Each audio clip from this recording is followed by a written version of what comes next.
and then we'll go ahead and we'll get started. We've got a couple more minutes.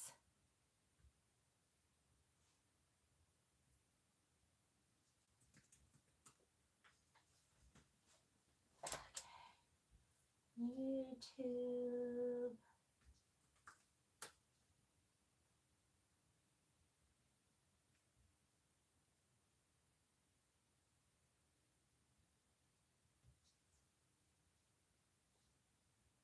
Did you guys know that there was a group called A1, like a boy band? I only know that because I just typed in A1. And, oh, look, they're big. A British boy band. Okay, I'm going to go in here. Oh, look, they're big. Whoop, that's me. You get to hear my voice again. And now they're making a comeback. So let me get in here to... Here we go. Good morning.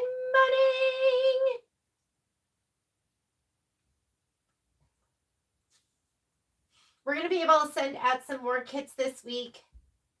Debbie, I'm doing mine with the grunge, so you're going to see what that looks like. So I have a note that we're doing grunge for you. And, oh my God. I don't have my book. Hang on a second. Oh, this is awful.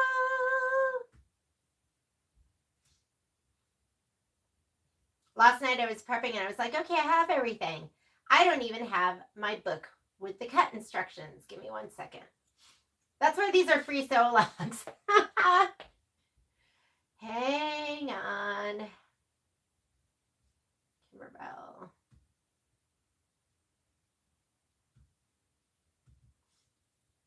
I was at the store last night because the book had been there and I was looking for it. And then I go, oh, I'm fine. I'll just use the first page.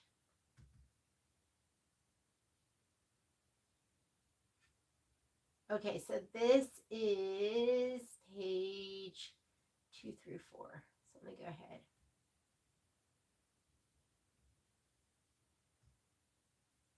Give me just another minute.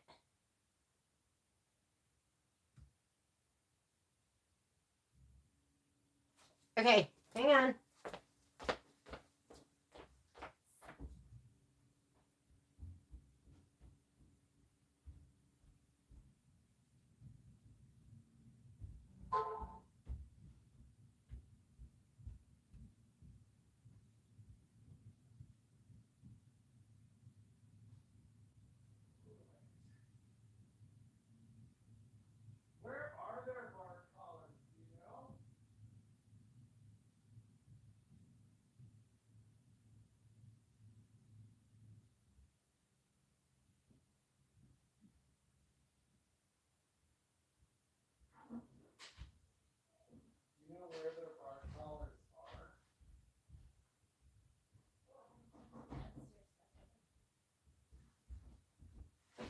Sitting on the lawn. Where are they plugged in? Okay, let's go ahead and get started. We are doing home sewn and we are prepping. So let me get back to my main page with you guys. You know what was interesting, and I sent a note to my rep, is and I'm going to ask you guys what you have, because I don't know if they went ahead and changed it or not. Hang on 1 second. Good morning, Renata. I'm pretty sure I put a note on your order to do that. I'm like 99.9% sure. So I think that's in there too. Home sewn block 3. Good morning. Supposed to be here. Yay! I forgot what we were working on. Home sewn. We are working on home sewn. Okay, let's talk about some things about home sewn, because I think some people have been confused. Number one, home sewn, they did not start with January, February, March. That's going to be at the very end. So they're starting with April, May, June. And then we'll do the next 3 months and the next 3 months. And the very end will be January, February, March. So you didn't miss anything starting with April. We have so many kits cut and ready to go at the store that are waiting for a couple of fabrics that the distributor of Kimberbell Fabrics has been out of, E.E. Shank. So if you're ordering, or if you want to send me a note, if you're okay with some subs, I actually just ordered. I have some great subs. I sent a note because there's a Michael Miller fabric that is spot on. Looks exactly the same. So we're putting that in some of the kits. And then Moda's lead. This is grunge lead, which I love grunge, and it's for kind of the background. So I'm going to be using this in mine. But if you're okay with that, I could sub with that as well. And then the original fabric, the charcoal, the Kimberbell charcoal, they're saying June. So if you're okay with subs, then make sure you add a note, because then we could get your kits out a little bit quicker. We're also waiting on Sparkle, which is going to be, I'm using a sub. So it's almost like this, except the print's a little bit smaller. I'm using a sub. If you're okay with a sub for this, let us know too. That we should have sooner. They're processing they're processing bolts. And so I'll send another note to my rep to see what's going on with that. But I think I should have the original fabric with that. Everything else we have. We have everything. We're just waiting for this for June.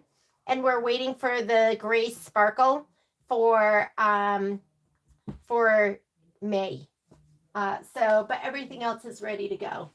So let's go ahead and get started. We're just doing our prep video today. And so when we prep, it's kind of nice to just do it all at once. So I want to know, though, what you guys have for your cut list. Because, like, for instance, this is all I have for June. Is this what you guys have, too? Because I sent a note to my rep when this came out. Maybe I can zoom in a little bit more so you can see it. I sent a note to my rep when this came out, just to be like, hey, this isn't all of it. These are just the large cuts. This doesn't include anything small. And so I thought they were good. I was like, how are the customers supposed to cut if they don't have the small cuts? You'll have the measurements. You have the measurements, but you don't have, it's not laid out. So I guess my question to you is did they change it in what you got with your redemption code? So, because this is all I got. So like June, look at your June cut list. We only are cutting 3 pieces. No, is this what you guys got for June? Somebody tell me if this is what. So Joanne, are you saying this is all you got for June? So it's good that you're here, because we're going to be cutting all of them, and I'll be able to point out what's what. And maybe I could, you know what I could do? You have the same? Okay. So I have an additional cut list. Mine has numbers on it because I'm recutting again. So this has everything with all the cuts and the names of the fabric. My rep said I could share this with you. So I'll go ahead and we'll put this on the website. I'll put it on the website under Home Sewn So Long, so you can find it there. I mean, there's been hundreds of you that have 4 pieces for June. There's been hundreds of you that have ordered. So sometimes when it's a smaller group, I'll create a little email group. I don't think I'm going to have time for that.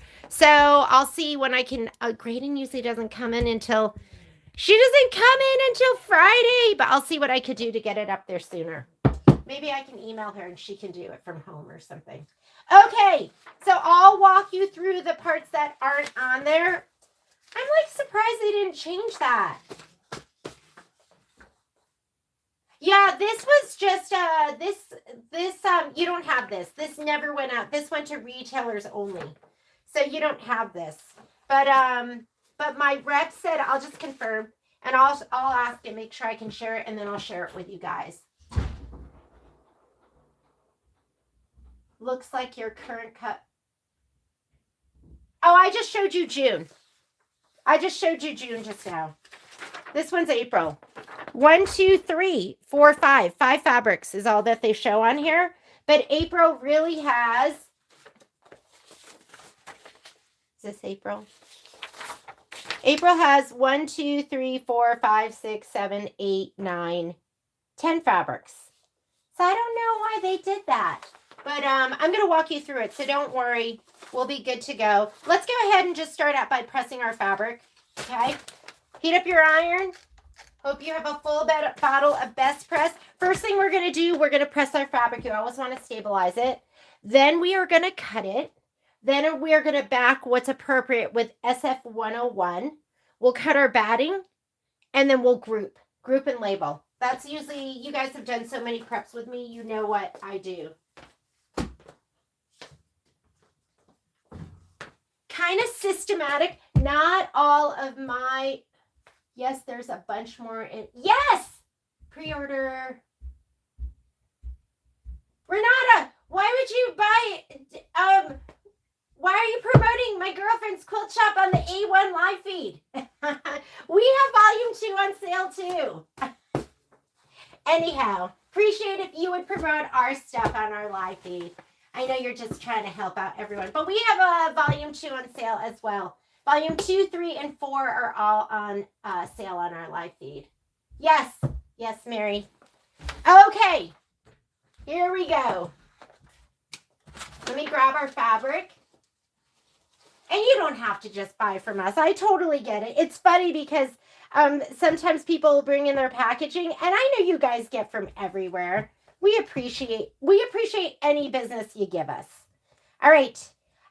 You know what I'm not going to press right now is I'm not going to press the backing with the I'm not going to press the, Renata, it's okay. Don't worry about it. I'm not going to press the backing fabric with the binding. So that I'm going to pull out. So this is going to be for, that's going to be for, what is that one for? May. And then there, you have this one. This one's, I get the icky cuts. So they put my name. I'm like, icky cuts, give to me. And then part of this. So listen, with your June fabric, you have, there's a half yard cut. And then there's also a 1/3 yard cut. And so just, we just cut in one. You're going to have to separate that. So for this, I'm going to go ahead and cut off the half yard right now. Because I'm going to put that to the side. Hang on, you're not even going to see it. I'm just not even going to turn my ruler. I'm going to come on over here. I'm going to come over here. I'm just cutting it over here. Don't worry about it.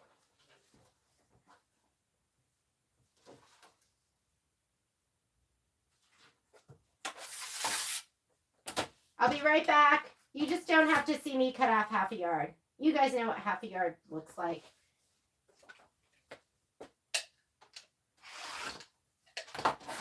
Okay, so these three I'm just going to put to the side.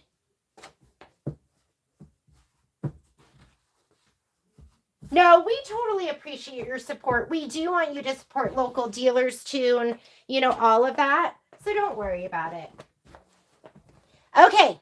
So what I am going to also pull out is I'm going to pull out our specialty fabric. Now, if you got your kit from us, like this, for instance, that goes to the cloud, it was supposed to be like several different cuts, but this is going to work if you lay it down and do your cloud and do your cloud and do your cloud. Okay. So I'm just going to go ahead and pull these all out. Just keep track of them. If you got like the kits in the very, very beginning, it was before the specialty fabric even came out. So you might not have the velveteen or the micro velvet. You might have some other stuff, but that was in an effort to get you everything nice and fast.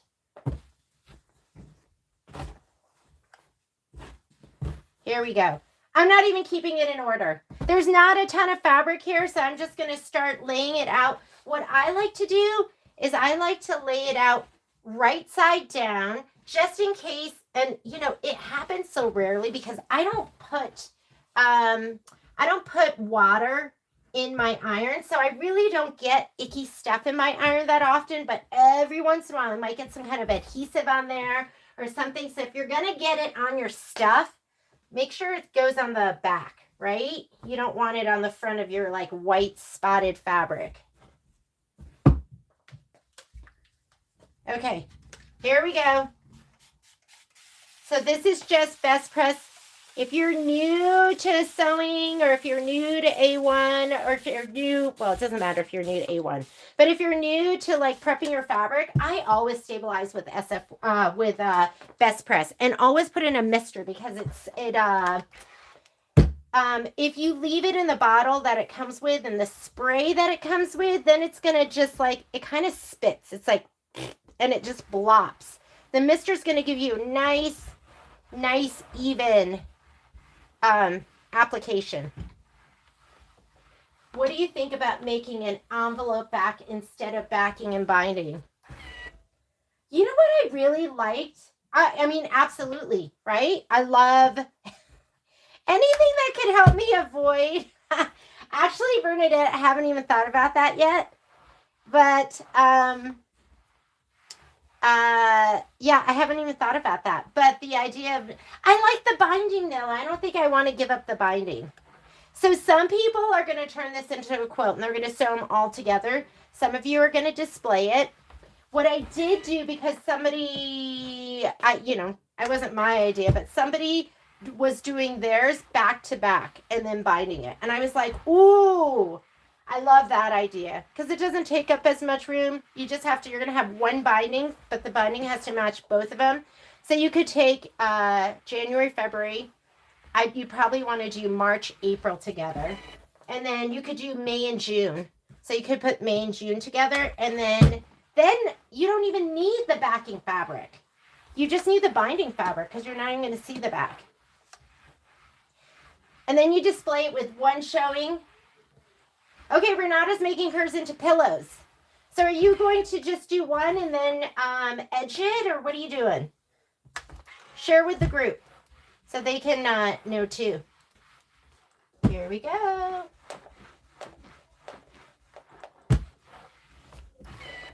It took me, Patrick wanted to go for a hike with the dogs this morning, and I hate when I miss those hikes. But I was like, I need to clean up my sewing room and blah, blah, blah. It took me like 2 hours to get my sewing room. I don't think I've done a sew along in a while. Not here. I've done quite a few actually, but at the store, I haven't done a sew along. One edged with piping. One edge with piping. Oh, yeah. Oh, got it. Oh, that's going to be gorgeous. One edged with piping. Yeah. You going to do it with the with your serger and your 5mm cording foot, which is so awesome. Or you can do it just with a regular sewing machine too. I love piping. Piping's a great idea. Oh my God, because, I feel like piping's quicker than binding. Well, I don't know. Maybe not. I don't know why I find binding to be such a chore. Yes, with the serger. How are the chickens? Here we go.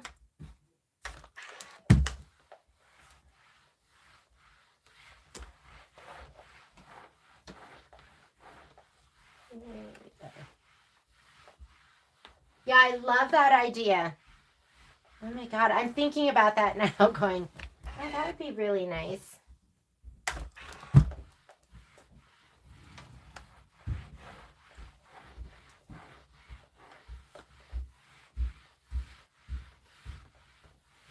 Okay, when you stabilize with best press, it just makes your fabric.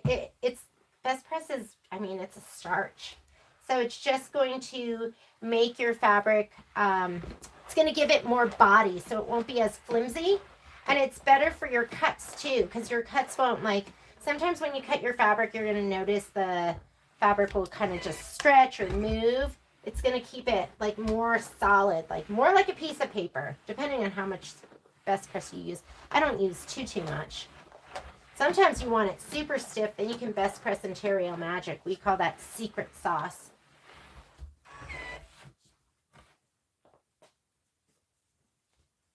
So if we get this done pretty fast, I'm going to go ahead and I probably won't film it, But I'm going to sit down and just do the scan and cut. Because I'm going to do this with scan and cut. I think, what did we do last? Last one we did, I didn't do scan and cut. Scan and cut takes, like, for me, it takes some mental preparation. So I have to kind of get myself, like, in that headspace where I'm thinking about what mat am I going to use? What blade am I going to use? I'm still not where I'm, like, everything's so automatic for me. I'm still a scan and cut baby. I should take down my original scan and cut videos.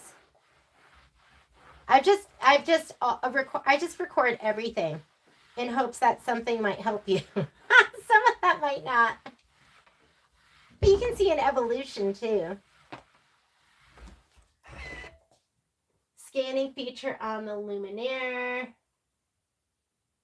Oh my God, Bernadette. That class was so much fun. So are you talking about vial toadstools? Because we did vial toadstools. And if you like, you could always get a recording of the class. You know, it'll be the live class. But yes, I want to do this summer. This summer, hopefully, we won't do classes probably like July and maybe like maybe the end of June, July, and the very beginning of August. You guys all travel anyways. You're out and about. But I'm hoping that will give me some time that I can do some more planning. And what I want to do is I want to do one of the larger format Crabapple Hill patterns. So there's nothing for me to, no information for me to give you yet about that. But, because I have to put it together. But before I put it together, I'm going to finish up Soul Blue. We got to get that one done. It's another custom quilting. So, not even to think about, well, I've been thinking about them. I can't help but think about them because I'm so excited. There's 2 classes that I have percolating in my brain that I'm so excited about. I've never done like Snapplique with Miss Becky because I don't know how to use software. And I'm going to do half of this at a time. But I wanted to do like some simple creating applique just in your machine with some Miki Kim patterns. Ooh, I can't stop thinking about that one. Oh yeah, I'm gonna film the scan and cut. So I don't think I'm gonna live feed it because there's a lot of me stopping and thinking and going, okay, am I doing this right? So, but I will film it, absolutely. I might look at it and just go, oh yeah, this isn't going to be that bad, and then maybe we'll live feed it. But most likely, I'll just do it tonight.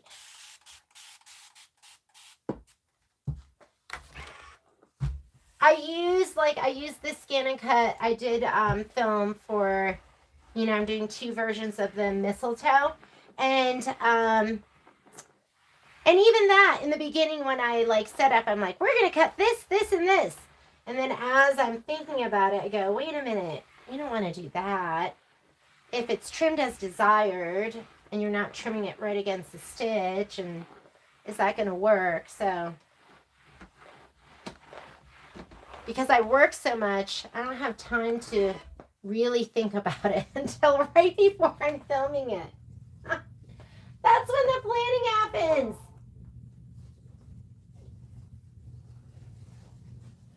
Sheila, didn't you love that? I'm sorry. I just like, that was so much fun. And it's so simple. So hopefully you guys will use it for something else.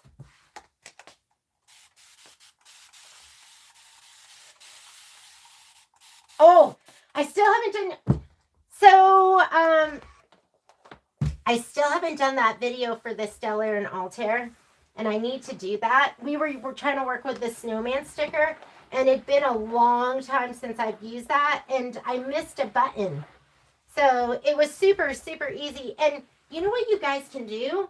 I didn't even know where the manual was, so I sat down at our Stellaire, and I just hit the question mark. You guys have a question mark at the very top.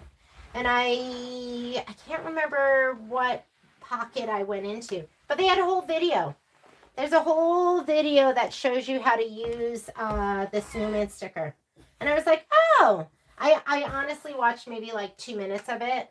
It was like a 5-minute video. Maybe I watched a minute of it because as soon as I saw the button I missed, I was like, oh, that was it.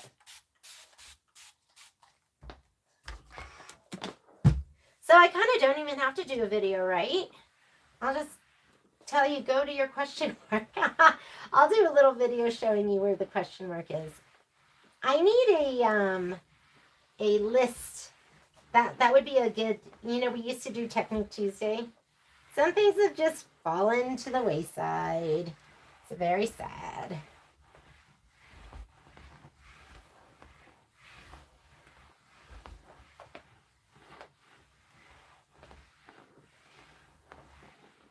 I don't know which one we should do. Maybe we'll vote. I'm leaning towards the red work one. That's the one I'm leaning towards, but I'm not sure. Okay, you do need to have press part. Is this just for our binding? What's this one for? I need a fat 16th. Oh, did I cut that wrong?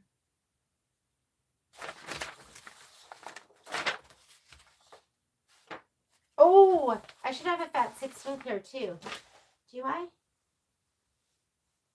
I don't know. All right, let me look for it later. Can I do this one?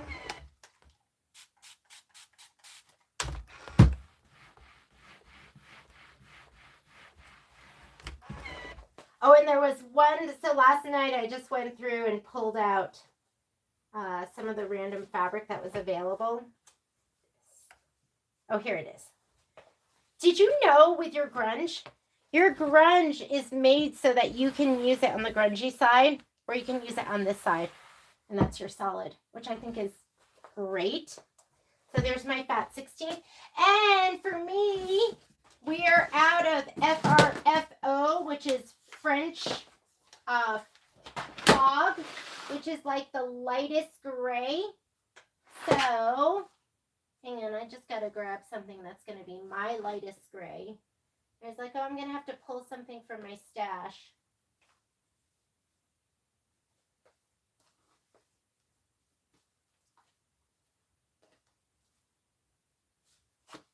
I'm going to use this. This is just a little piece of Essex Hoffman, which I love, love, love. FRFO Fat 8.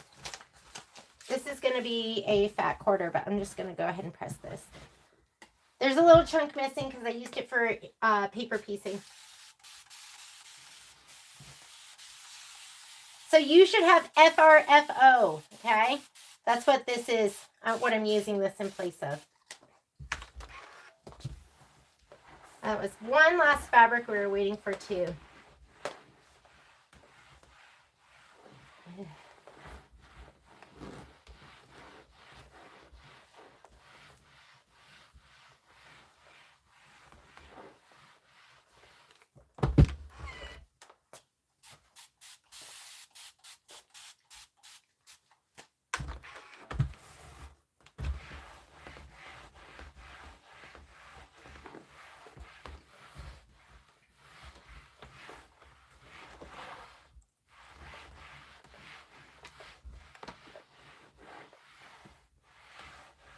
All right.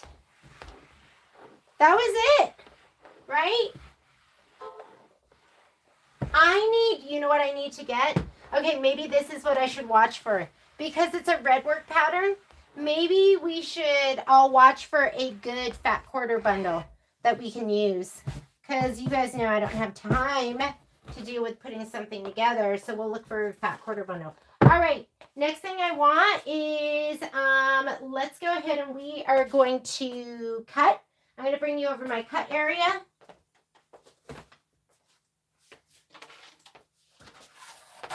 and you want an array of rulers, you're going to love everything I have up here. I have a slipper that I took from Poppy.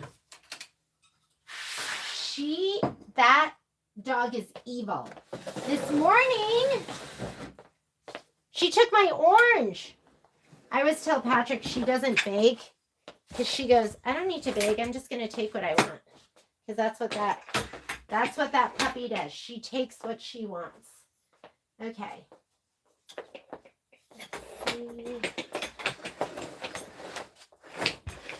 I'm just getting my... There we go. Reposition. Oh, hang on a second. Hang on a second.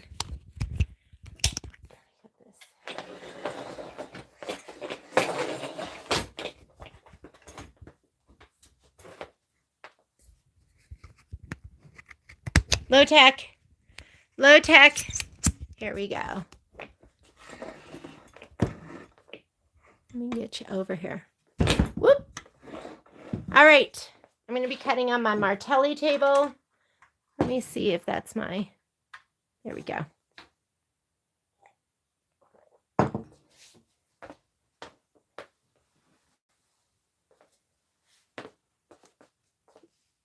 This is it. This just seems so little. Like it just doesn't seem like enough, right? If I can cut it on my rotating mat, I will. The bigger cuts I'll just do to the ruler. And let's get our sheets. And I'm pretty sure my rep said I could share this with anyone. So, yeah. Let's go ahead and we're going to grab April. Here's May, June, April. Let's grab April first. I'm going to grab April. Here's my cut list for April. And then here is my sheet for April.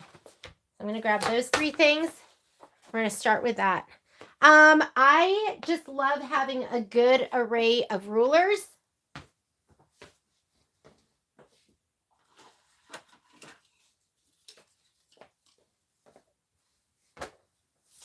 So my 6.5 by 12.5. My 6.5, I have a 3.5. I love, love, love this ruler. This one is my 8.5 by 18.5.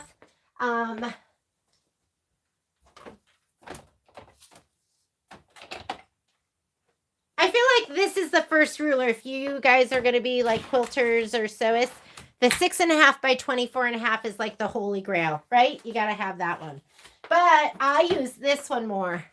And this is my 12.5. I mean, if you're doing big cuts, this is my 12.5 by 24.5. I love this ruler because I can cut 1/3 of a yard or I can cut 9 inches. So that one's really, really important to me. I'm going to move this. Let me put this over here. Okay, I haven't been looking at comments. I just got situated. Any questions for sewing for another? Oh, foot surgery. Use your start stop, right? I know. You're like, I need my foot. I need it. Okay, and then I have the usual, all the other usual suspects over there. And I in the beginning, I used to just treat myself to a ruler. I'd be like, in each order, I would just be like, I want this one. And I feel like I have a good selection right now. So first thing we're going to do, let's go ahead and grab fabric 3. And I think fabric 3 is going to be your roof. And fabric 3 is Muse. It's mustard seed. So get your... This one right here, it should just be a fat 16th. I'm going to go ahead and cut that. And I'm going to look at my ruler. It looks like 7.5 by 4 is going to be... So I say go with the ruler. That's going to be the best for that size. And here we go. Let's just start cutting. 7.5. 7.5 by 4, and then there's a 7. And I love my Stripology rulers too.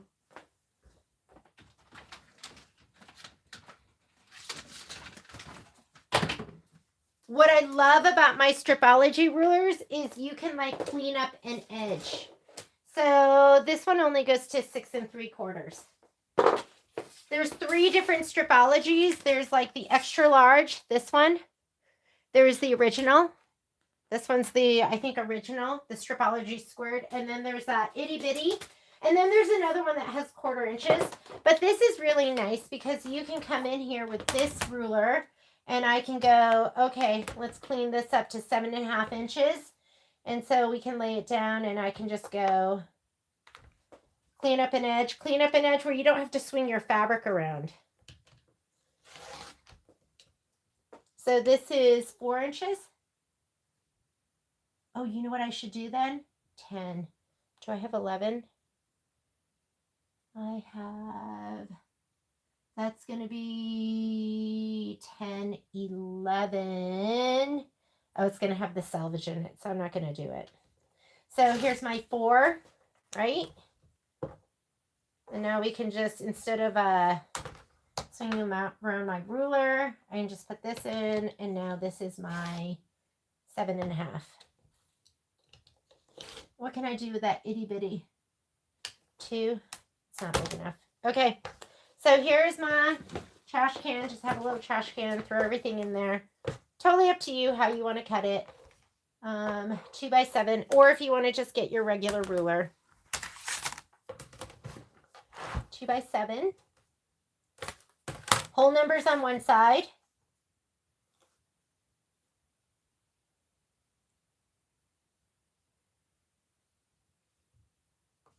Oop.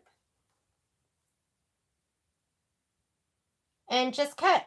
And you cut however you want to cut. There's not one way of doing it. Here's my 2 by 7. Oop. There's so little to cut. I feel like we are going to get through this fast. I need a 2.5 by 2. Let's put it right here. 2.5 by 2. Here's my 2 and my 2.5.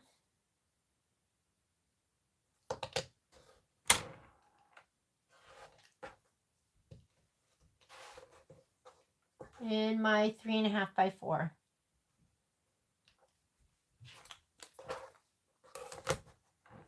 4, 3.5.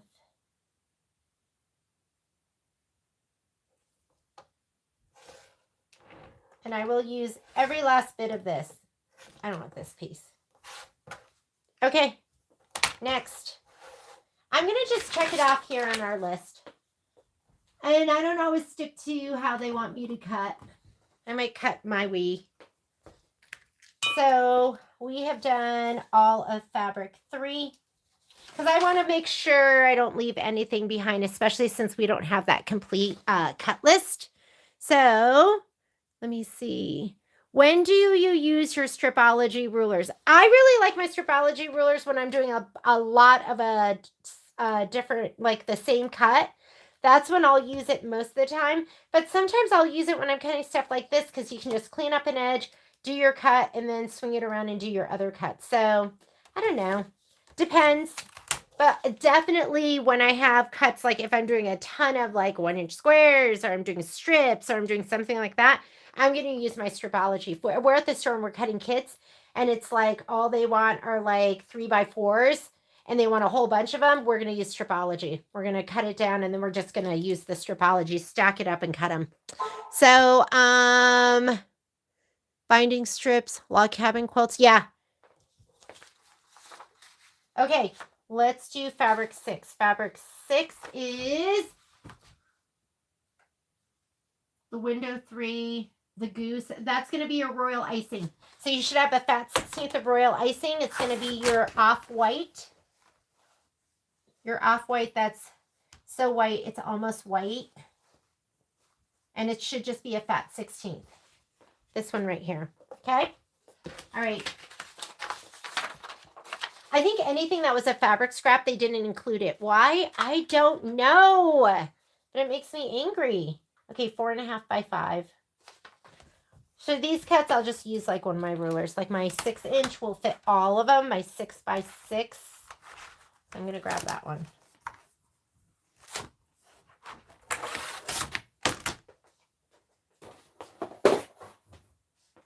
Here it is.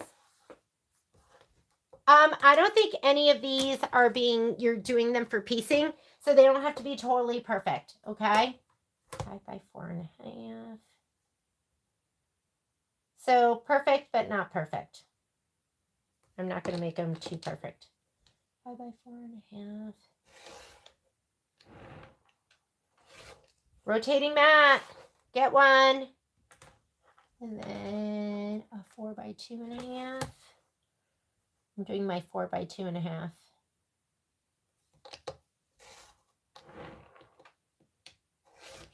The less you have to pick everything up and lay it down again, the more accurate your stuff is going to be, you know?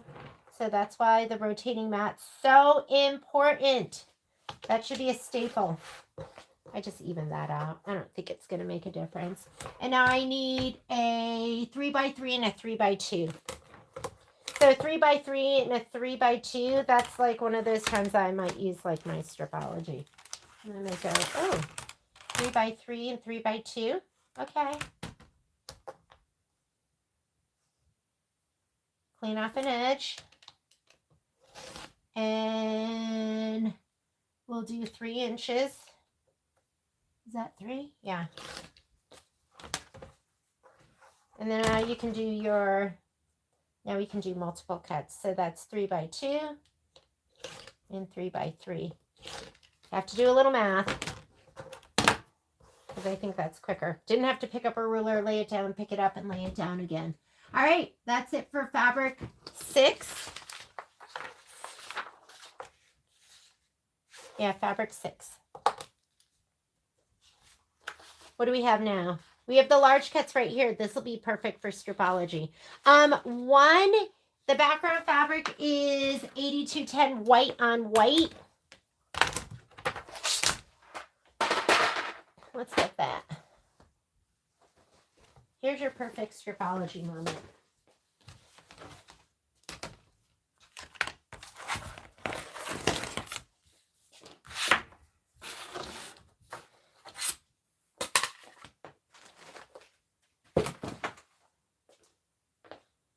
Here we go with that.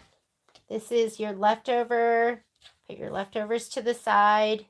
You might need them. But this one is, what do they want for this? 7 by 9s. We want 7 by 9s. Let's get our bigger stripology ruler out. And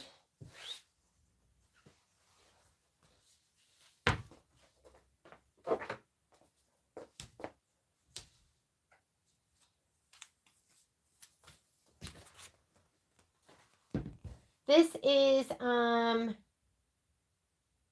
wide is this?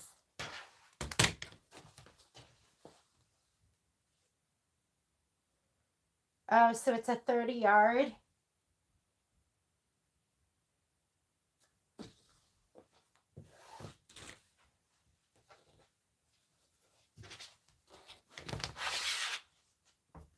Line it, use your ruler and put it on a fold. Make sure you always put it on a fold before you cut, because what you don't want to get is an elbow in your fabric. Although this one might be okay, just because we're going to be cutting it down into other pieces.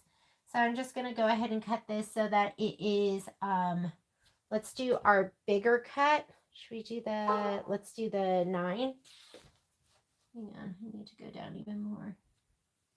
So I'm going to do this to clean it up.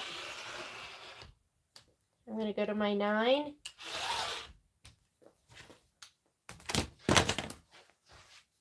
And then we'll cut these down to our 7s. And we need, so I'm going to lay this down here. I'm going to make sure, because I need, we need 21 inches, right? Okay. So I'm going to have to pick up, but clean off this edge. I'm going to make sure my selvages are lined up. They are. And I start from the selvage. That way you'll have a nice piece on the end that is on the fold. And we're going to do 7s. Right? 7 by 9s? Yeah. So 7 14, and I don't have enough room for that one. I need one more set. You could use a regular ruler for this last cut, but I'm already stripologing it.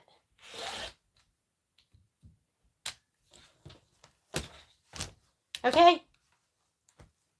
There are 7x9s. We have all of those. I'm going to put this over here. That was fabric number 1. It has dots, yes. Yeah, your background fabric's going to be the white on white with dots. I don't know why they didn't write that in here too. Like there were some things I didn't like because normally it'll be in here. Like this will say 8210-WW. Like the fabric that we cut down here for the roof, that is MAS500.Muse. We have it all memorized. The windows, that was royal icing. That was MAS500.ORIC. So I'm not sure why they changed it this time. I sent a note. I was like, how are they going to cut the little pieces? I guess they didn't care about my comment. Whatever. Okay, French fog. Let's go ahead and cut that. That's going to be this fabric. You should have something that's a very, very light fog fabric. I didn't have it. We were out and we're going to be, I think we should have something today, tomorrow. Something tomorrow is coming in. All right. So for French fog, which is French chimney house. Chimney and the house. That's going to be fabric 4. That's your light gray. So that is FRFO, which stands for French fog. And that's this one right here. FRFO. This one here was 8210-WW. This one is Muse, mustard seed. And then we also did 6, which was royal icing. All right. I don't know if that helps you at all. Barely enough of, did you not barely have enough of what? Was it what did you barely have enough of? Was there something to be like? You should have enough of this. Like I had a little on the edge, right? And a whole strip of this. I will keep this because this will be good for something else. Okay. French frog, let's go ahead and cut that. We need a 7. I'm going to use my rulers for this because I'm using this big old piece. I know your piece isn't going to be quite as big. I think you're going to have a fat 1/8 if I remember correctly. All right, so I need a 4x7 and a 7x5.5. That's when I do look at this and I go, wait a minute, stripology. We need a piece that is, all right, I'm just going to use my ruler. 7x4. 7x4. I have this little, do you like this? That's annoying. Why did I do that? I probably needed it for something. Okay, 7x4. Here we go. I'm going to have to cut that down a little bit because I have a little notch. I don't know if you saw it, but it's like a little bite. I have to cut it off here. 7x4. Is that right? Yeah. That's just garbage. Okay, 7x4. 7x5.5. 5.5. 7.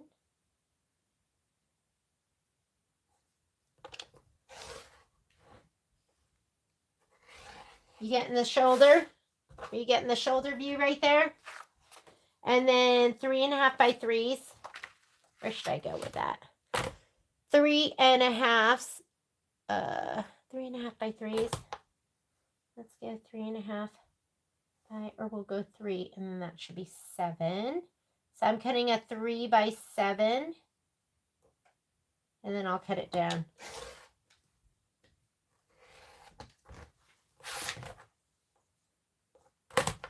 3. Stripology. Anytime I have to pick up my ruler. Wait. That is We gotta go 3.5 this way. Anytime I have to pick up my ruler, that's when I'm gonna use my stripology. You know, I don't want to have to pick up, lay down again. Here are my two 3.5 by 3s. And then I need a 2.5 by 2. We'll cut it right there. 2.5 by 2.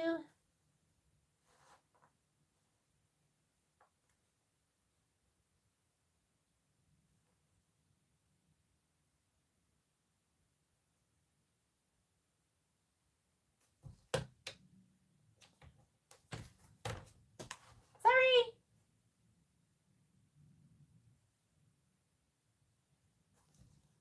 Patrick and I have been, I've been trying to focus on my sleep.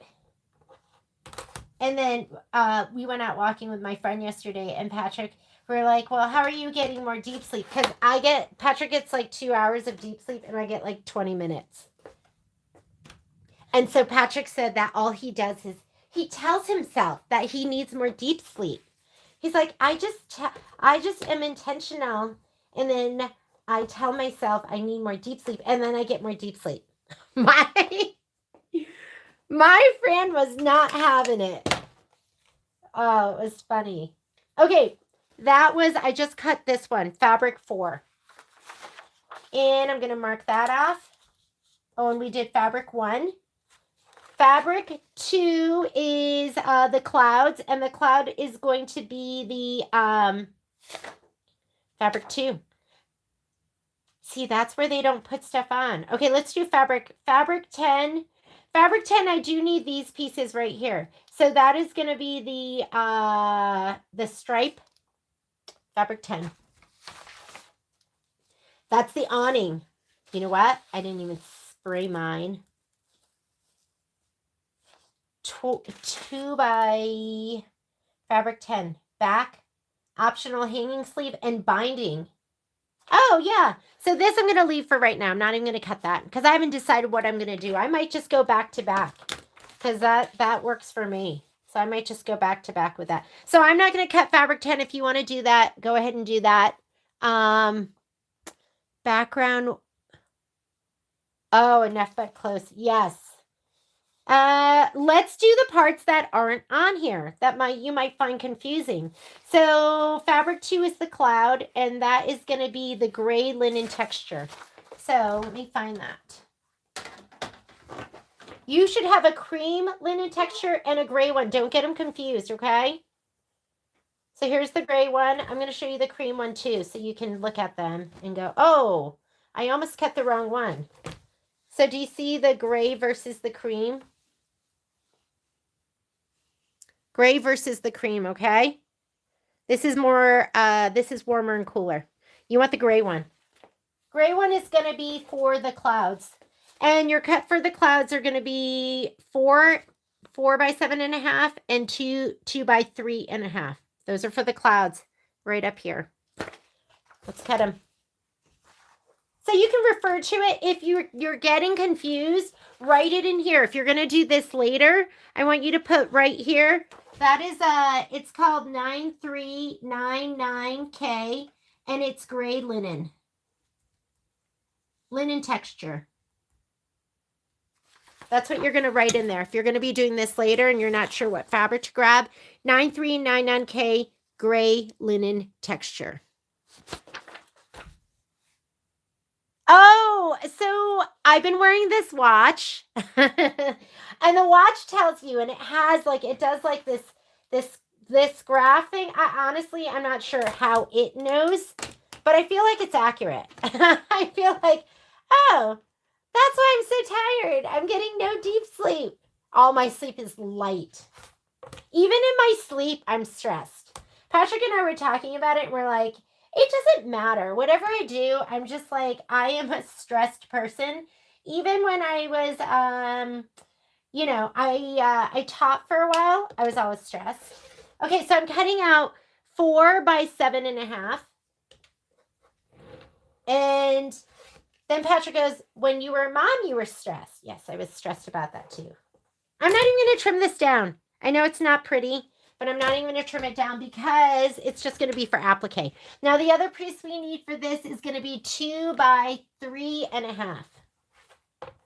Can I make that work? 1.5? I bet that's going to work. It's just for that cloud up on the very top. I'm just going to use it. 2 by 3.5. It's like 1.5. 2 by 3.5. Just know mine's smaller. But it's just for like a little itty bitty. So I'm going to use that. Because I think that one of the pieces is going to be for right here. The other one's going to be for that little cloud right on the very top. This is going to be enough. Okay. And so we did that. Now we need fabric 7. Fabric 7. That is going to be the tree. So the tree is the green dot. That's 8210 GW. 8210 GW. That's the green with small white pin dot. Is there another list? Like, you know the other ones? Hang on. I don't think they had it. Maybe I'm imagining things. I'm looking for my... Did it have, you know how most of the... Let me grab one. I don't want to be writing all this stuff and, like, making you crazy.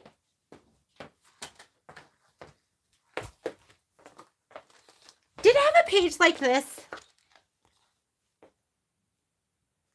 I left my book at this store, and when I printed out, mine didn't have this. Did you get, this is not from what, this is from Cuties. But does your book and your instructions, is there a page like this? That they usually have this in all of them. Did you ever post the instructions for the class you did? The instructions. I posted the video, but there were no written instructions. Yeah, right. This isn't in there. That's another. I mentioned that to them. I go, oh my God, Cindy, I've been thinking about you.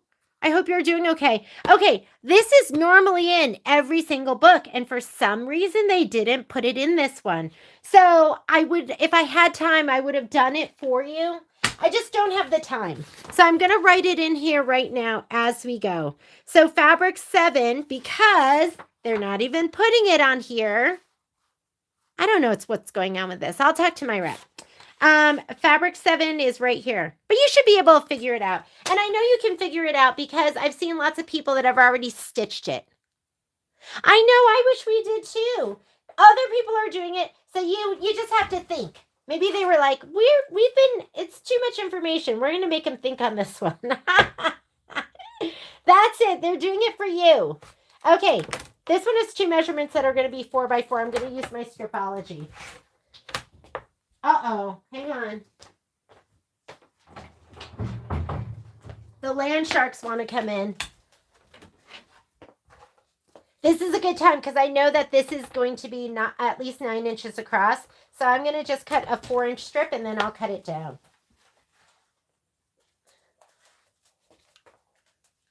Hi, Bobby.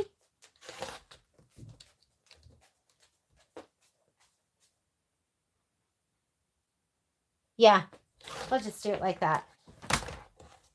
Put that to the side. And now we're going to do a 5 and a 2.5. So just line up one of your lines. I can cut off this edge to get rid of the ick. Here's my 5. And then 7.5 will give me a 2.5. And so now I have my cuts. That's when I really like to use my stripology. I'm like, if I think it's going to be faster. I always want faster, efficient, and good quality. All right, that's done for fabric 7.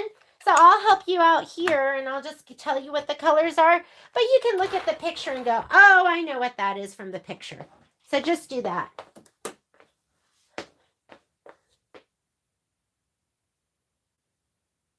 Because that is so good that you did that, Cindy. So many people, you guys need to listen to your body. Because then they were able to help you and stop it. All right. Welcome to the live. Okay, fabric 8. So you can go trunk. I know that trunk is right over here. That's going to be MOSP.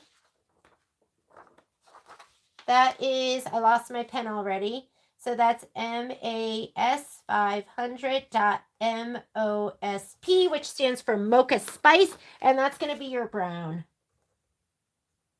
So it's easy enough to figure out too. You got this. You got this. Okay? All right. For that one, it wants again, it's 4 inches. So I'm just going to cut a 4-inch strip and then I'll cut it down. Stripology to the rescue.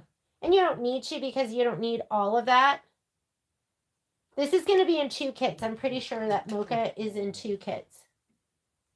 Here. Applique pieces only, so I'm just going to cut.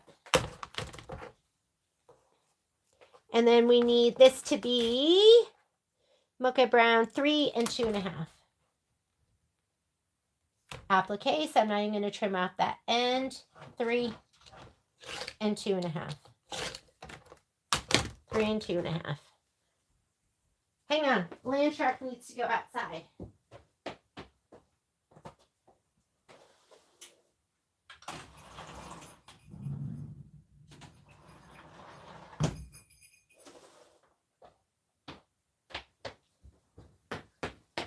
Okay. Fabric 9. Fabric 9 is going to be the grass. So the grass is going to be 8260. 8260. Is it 8260 G? And that's Pretty Petals Green. If you want to look through your stash or you need to buy more of it, it's 82. That is a 2. 8260 G Pretty Petals Green. Okay. So I'm going to go ahead and grab that. And it looks like we need Pretty Petals 4x8. And so we need 8 inches. Let's go 8. And then we'll cut it down.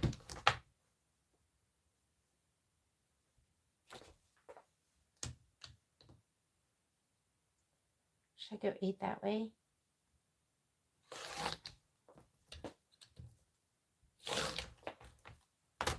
There's my 8. And then we got to cut it down to 3.5 and 4.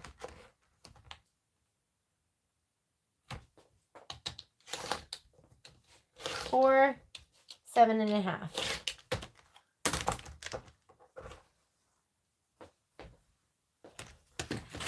So that is trunk. That is grass. And that's it. Oh, I didn't do my door. Door is this piece right here. And this looks like it needs to be 2.5. Ooh.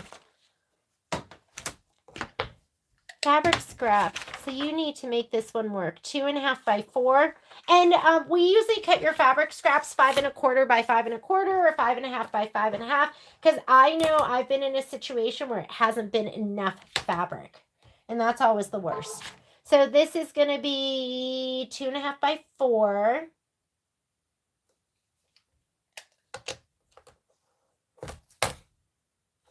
Two and a half by 4.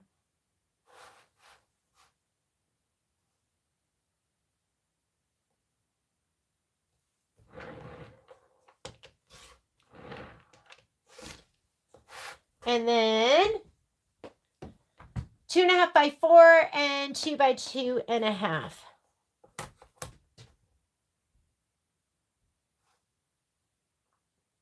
What's the other one?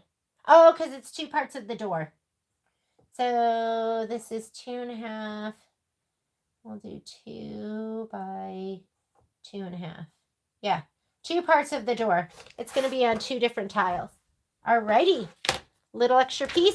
We are done with April.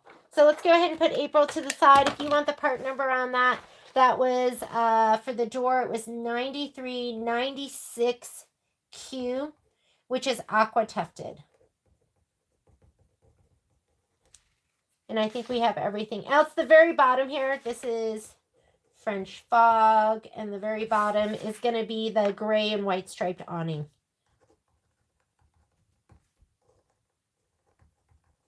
All right. April, done. Let's put that to the side. We're going to get that back again when we have to figure out how we're going to stabilize everything. So, there we go. Let's do May. May. May. There's May.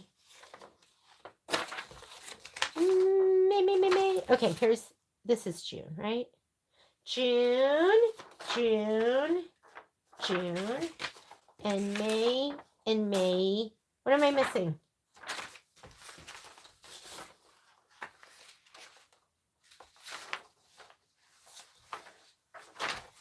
I don't know. What am I missing? Okay, I'm just going to leave it like that for right now. Alrighty, here we go.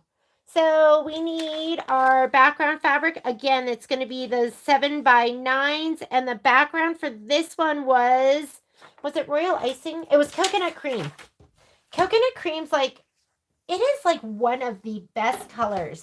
Because it's not off-white and it's got almost this pinkish hue to it that I just absolutely love. I'm going to use my big stripology.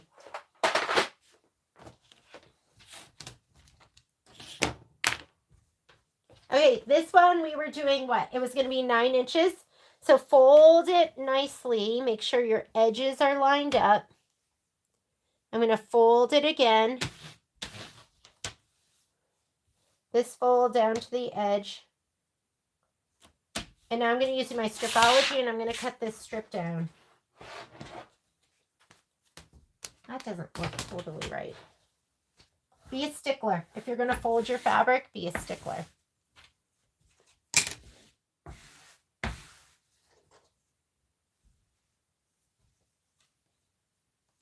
Although it shouldn't really make that much of a difference because we're going to be cutting that edge off, remember? Okay. I'm going to cut this down so it's 9 inches. I'm going to line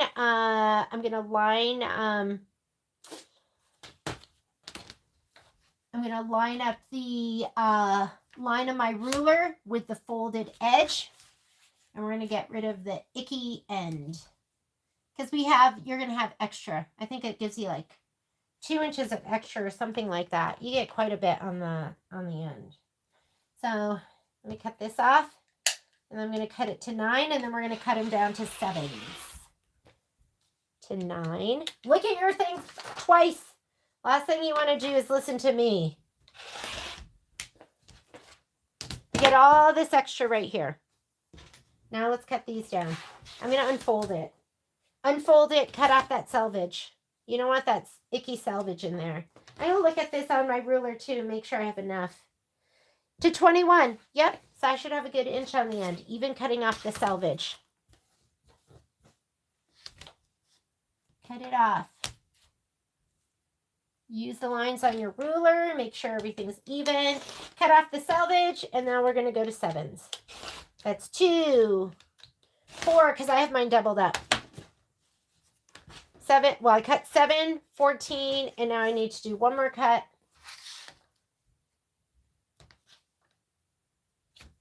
And you're going to get rid of, like, there's going to be just the littlest bit left.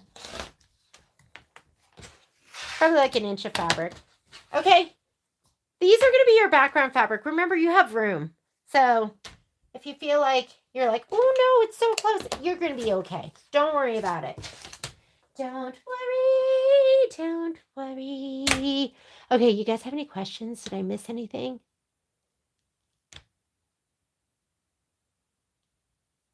Oh, do you feel like they've short? Yeah, but you know what? You're going to be fine, right? Like, I just looked at it, I'm like, yeah, but you can look at the picture. I don't know why I'm sorry, you're getting my shoulder view. I don't know why they didn't put all of that in there. Especially since we're used to that.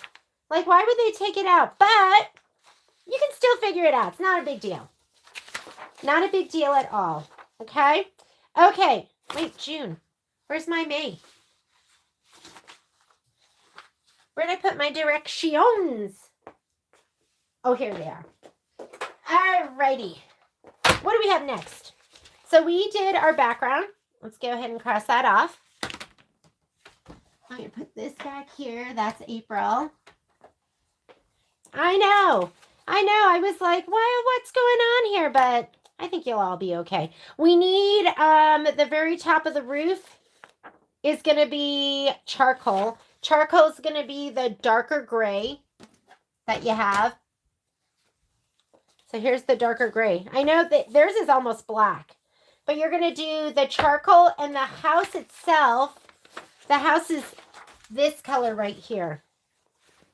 So this is going to be the house, okay? This is going to be the roof.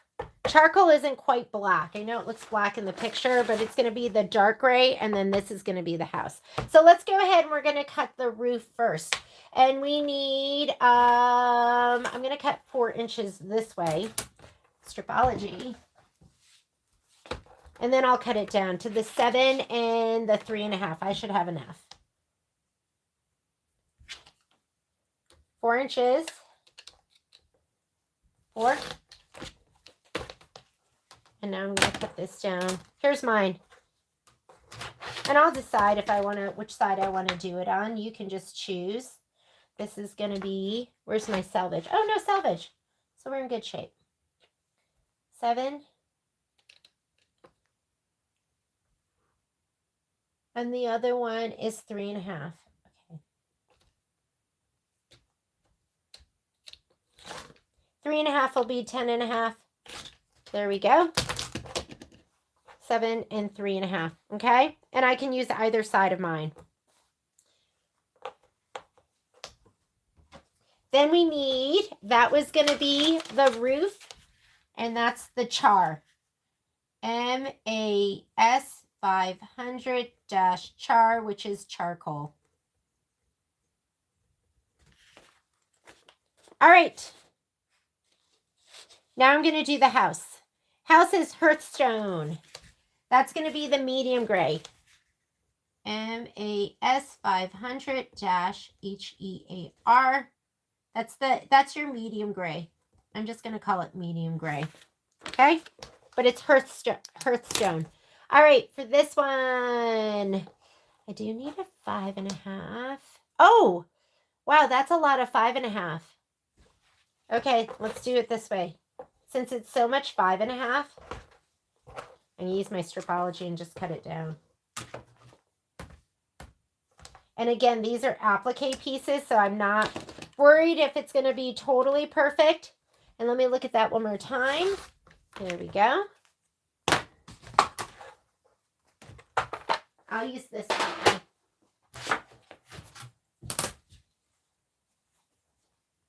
And you might go, oh, that's a lot of switching. I'm not going to do that. I'm just going to use one ruler. By all means, just use one ruler. You don't have to. This is my ADHD journey of cutting, right? Okay, that's 5.5. Now we got to cut it down to 7. So I'm going to clean up this end. I'm going to go 7. And then to that, I have to add another 3. So we're going to go to 10. And to that, I have to add another 6. So I'm going to go to 16.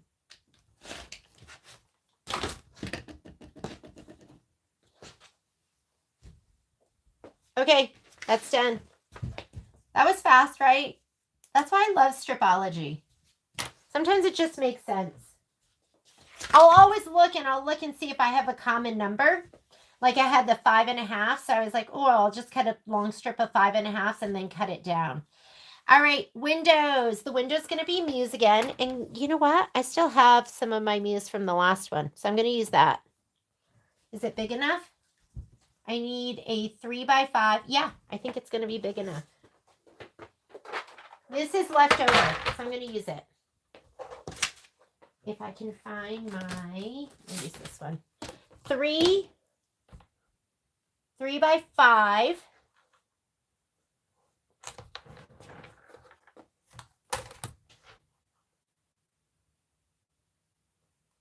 have a little bit of selvage in there, but I think that's going to be fine because it's going to be the windows. I'm going to leave it. Don't judge me. Don't judge me. I'll just scoot over to this side because that's going to work. You know they give you so much extra for your applique pieces. All right, let me see if you have any questions because I think I see some up there. Just cut the long ones with one fold. Yeah, Joanne, I do too, but if I was doing a binding strip or something like that, I would never fold it twice. But for stuff like this where I know I'm going to cut off that little elbow, I'm okay with it. So 3 by 5, and then the other one was 2.5 by 2.5. And regarding the missing cut diagram, it says that diagram. I know. Yeah, they're only given for those that have more than. I don't know why they did that. I read that too, and I was like, really? I don't know. Didn't make sense to me, but you can still look at the picture and go, oh, okay, I know what to cut. Like, look at the picture and you go, windows. Oh, look, it's a mustardy yellow. I only have one mustardy yellow in that kit. That's what I'm going to cut. So you can figure it out. Or have they made us like where we can't think anymore? They've given us so much information we can't think anymore. We're like, think for me. Put it all out there. I know. I feel the same way. All right. Window done. That is going to be MAS500.MUSE, which stands for, I think, mustard seed. Attic window. That's going to be up here.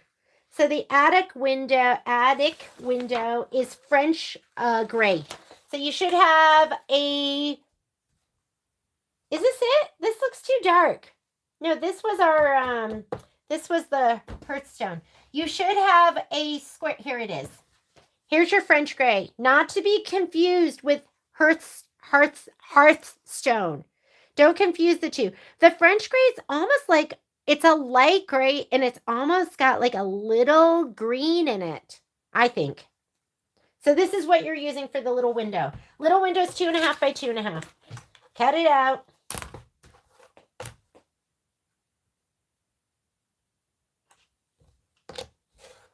Maybe they were just like, these ladies aren't thinking enough.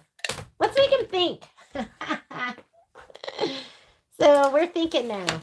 Okay, this one is French gray, FRFG. Wait, is that right? Yeah. Oh no, FRG. Sorry.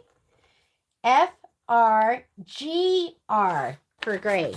French gray. Okay, and then the optional backing, which is going to be this sparkle. So the sparkle, and your kit may have this, or it may have the other one that has this smaller sparkle, okay? It calls for this smaller sparkle, but we did have some of this, so we put this in some of people's kits because it looks so pretty. See? It's going to look so pretty. It's just going to be your border like that. So we're like, oh, that'll look gorgeous too. It's Kimberbell. All right.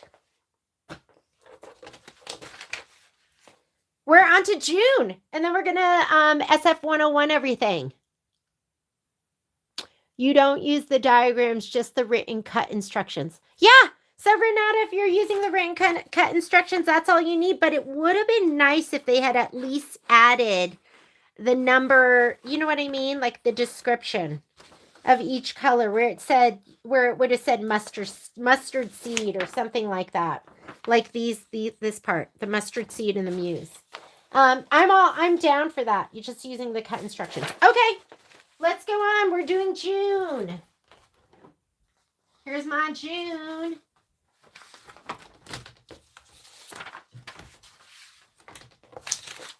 Yeah, it does say it right here. It says cutting diagrams are only provided for the fabrics embellishments with more than 2 pieces. So, all right, background fabric. I can't decide if I'm going to use the front or the back of my... Did I not press this? Oh my God. Hang on. Why did I not press that?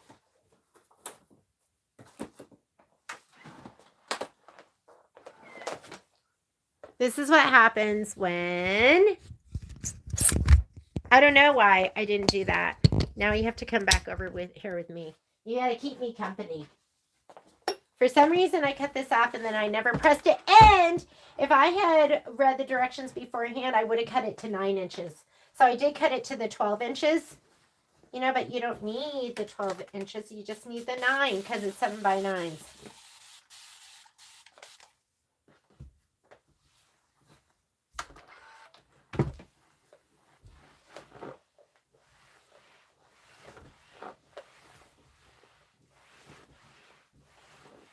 I think the grunge will be really great for the night sky. Don't you think?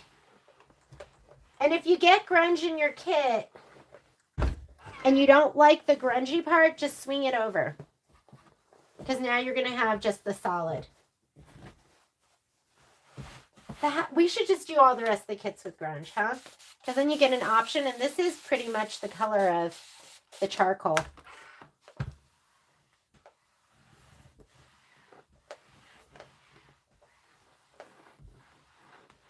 But I also ordered 5 bolts of the charcoal. So it's coming. I just figured people would do these for a long time because they're so cute.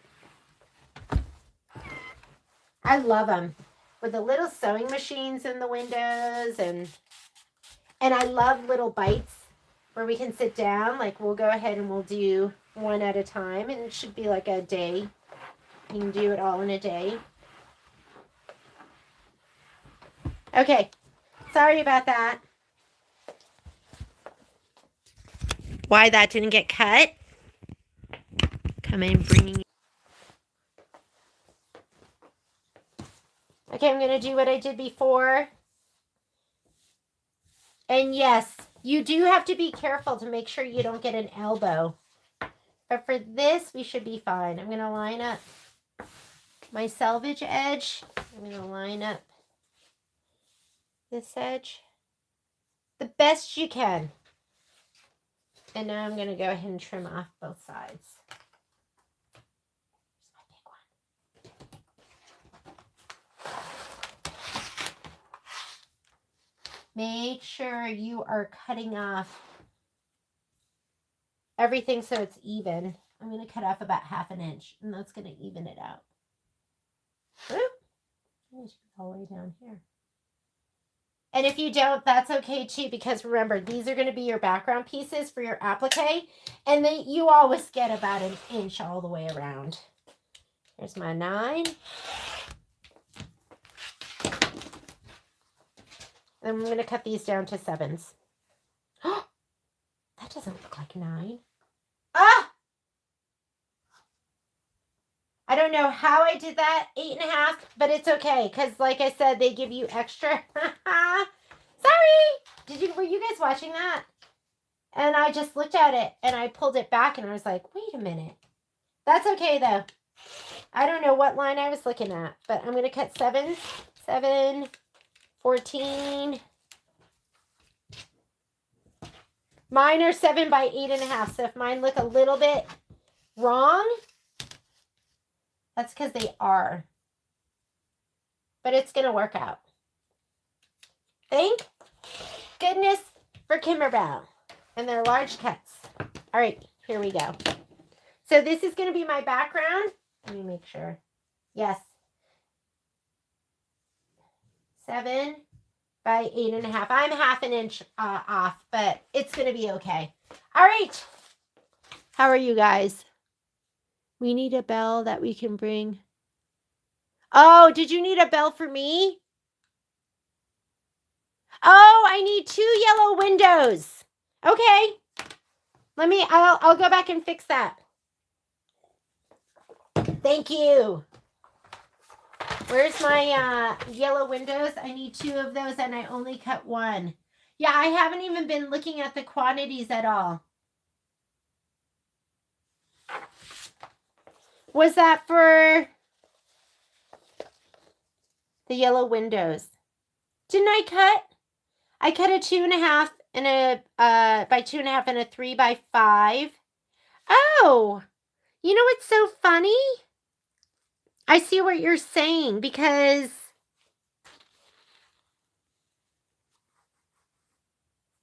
they only had. You're right. Is mine? Do you guys? Does yours say 2? Because I got mine in the beginning. Does yours say 2? So let me fix that. Because mine only said 1. Oh, look, this is perfect. I'm just going to use this. That'll be big enough. 2.5 by 2. That should be good. That's my last scrap. I'm just going to put it in the pile. What does yours say? Because mine said 1. So is my version, I better reprint my whole thing, right? Please mention that they don't have the materials needed page. I know. I will. Yours says 1, 2? Okay. All right. Yes, you want 2. Thank you for noticing that. 2 windows. So the big piece, the 3 by 5 is going to be for the big one, and then you'll have 2 for the small ones. I'm glad you noticed that though. I didn't even notice that. It's okay. We'll make it work, right? All right. But now we know. Okay, you have the camper. So the camper is going to be this piece right here. I have all folded up now. And we want 7 inches. So let's go, should we go 7 this way and then we'll cut it down. Okay, let's go 7 this way. Stripology. 7 inches. Yeah. Okay.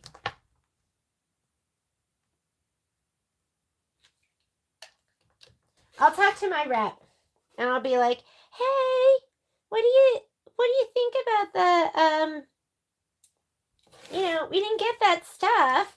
I'll see what she says. My rep is so great. I love my rep. And now we're going to go 4.5 by 2.5. Hopefully I did 7 this time. Yeah, I did. I don't like complaining. I'm a not complaining type of person. 4.5 by 2.5, but 4.5, and then you're going to go to 7. But I really like, sometimes you got to be the squeaky wheel. And then we're going to have a 2.5-inch strip. Let's cut this one down to 2.5, and then we're going to cut it down.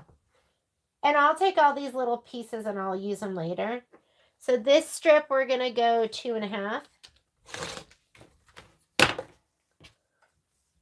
And then turn it, and then now we're going to go 4.5 and 2. You can cut off the icky edge.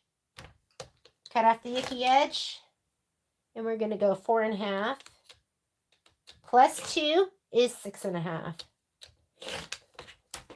Use it later. All right. What else is in there? So we did our background. That's going to be the char. We did the trailer. The trailer was a Caribbean Sea.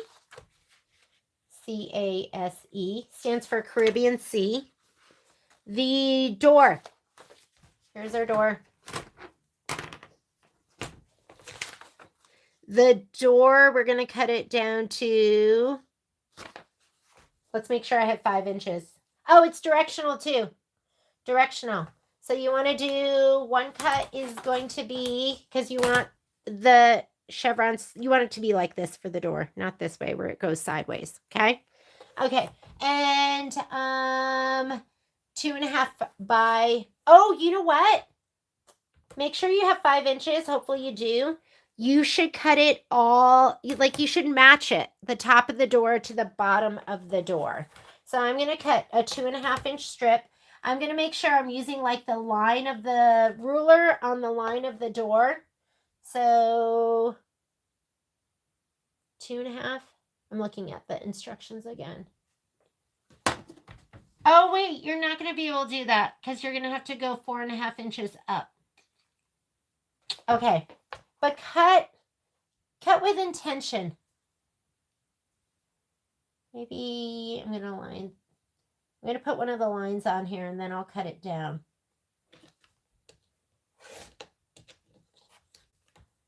Okay, so I'm going to take a little bit of time cutting this because I want my top of my door to line up with the bottom of the door. I don't know if it really matters that much because there's going to be a window there. And then I'm going to go 4.5 inches.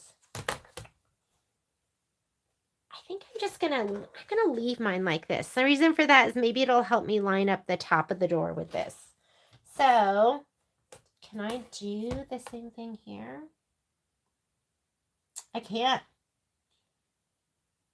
Yeah, there's not enough quite to like really line it up. Is this being so anal? Probably is.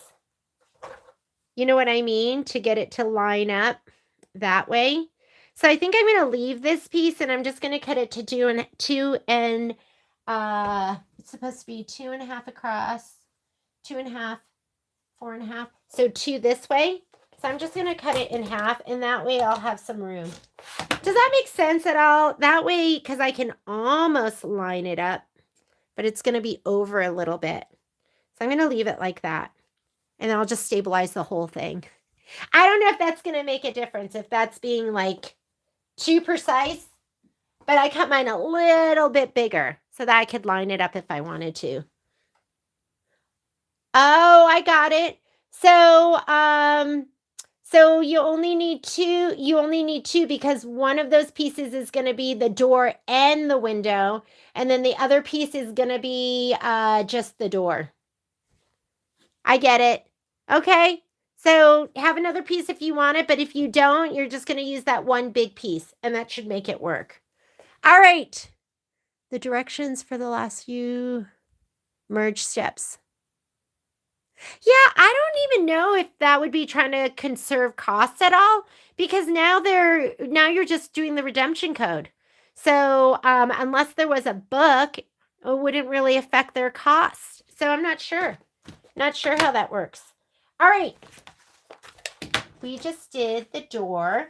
Now we need the window. And the window is going to be the 9399E, which is the linen texture cream. So this one is that chevron number, 8258, 82580, 9399E. And that's going to be the cream one. Remember, it was the one I was like, don't use that. We're going to use that later. So the cream one, we have a bunch of cuts from that. So let's go ahead. We'll do our 3x3. I'm just going to do them all individually because there's no numbers that really match. That's when I try to use my stripology. If there's like some kind of common number and I can cut a strip and then cut the strip down. So 3x3.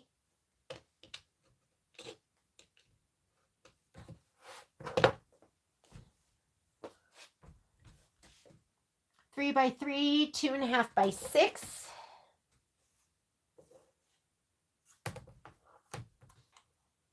6 by 2.5.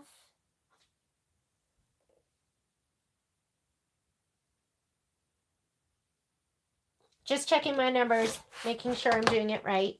And then I need a 1.5 by 2.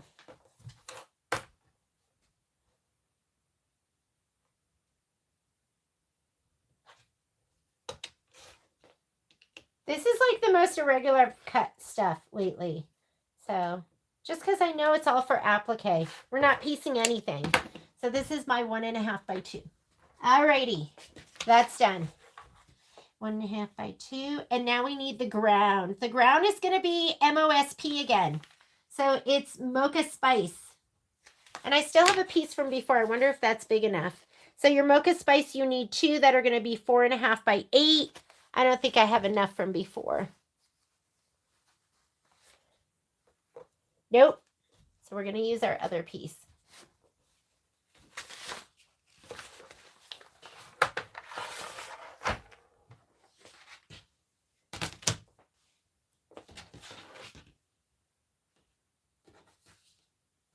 So 9 by 8. So let's go ahead and we're going to go 9 inches this way, and then we'll cut 4.5 by 8. 9 inches. So I need 9.5. So 8. We're going to go. Sometimes I have to wrap my head around it. So I'm going to go 8 inches this way. And then, what am I doing? 9.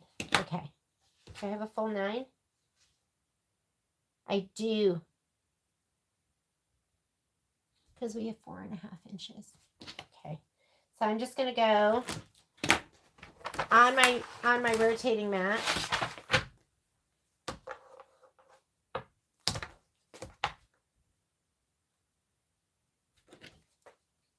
Because I have exactly 9 inches.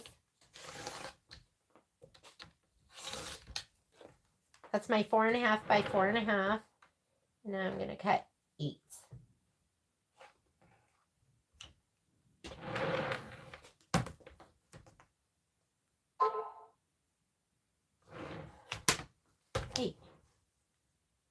Hang on. So 4.5. And then cut this down to 8, right? 4.5. 9. Okay. Okay, now we'll cut these down to 8.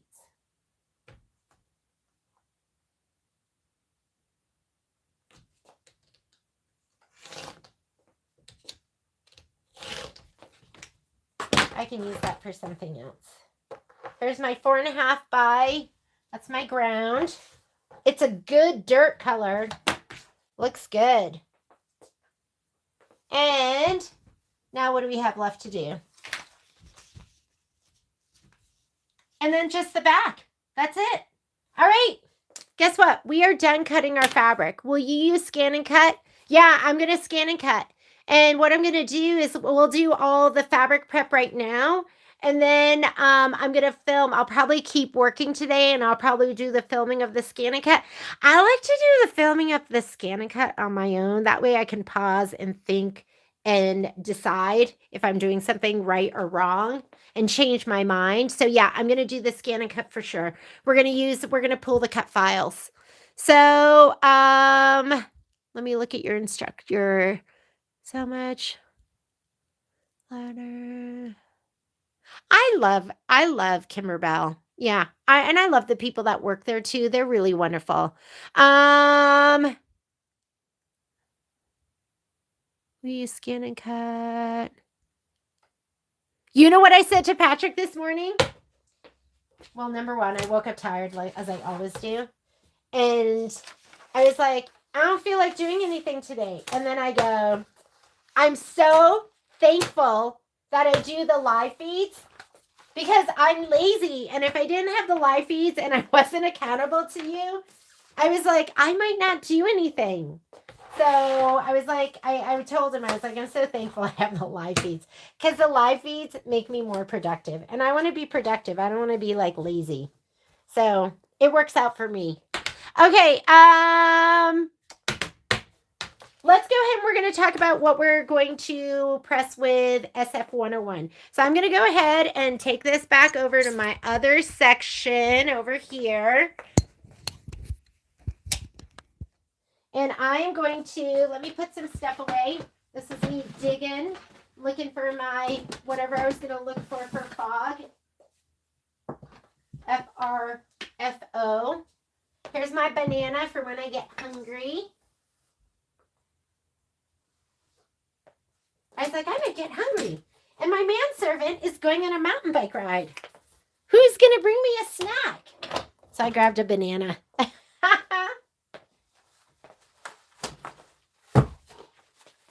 Tidy up, tidy up. Okay, SF101. I say buy it by the bolt.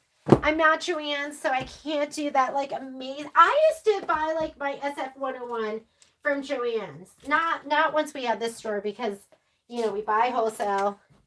So, my deal really, like my wholesale wasn't much better than when they had their big sales. So what we do at our store is we do, if you ever buy a bolt, you get 30% off, and it could be a bolt of anything. Like I have a gal that's doing a project right now for the Boy Scouts, and so she's making all these bandanas. So she bought 2 bolts of the Kimberbell cinnamon bear fabric.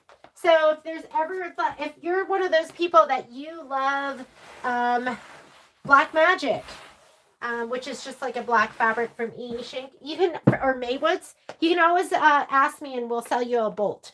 So you're going to go through a lot of SF 101. SF 101's in everything. Okay, here we go. Let's see what we have to back. I'm going to grab all my pieces.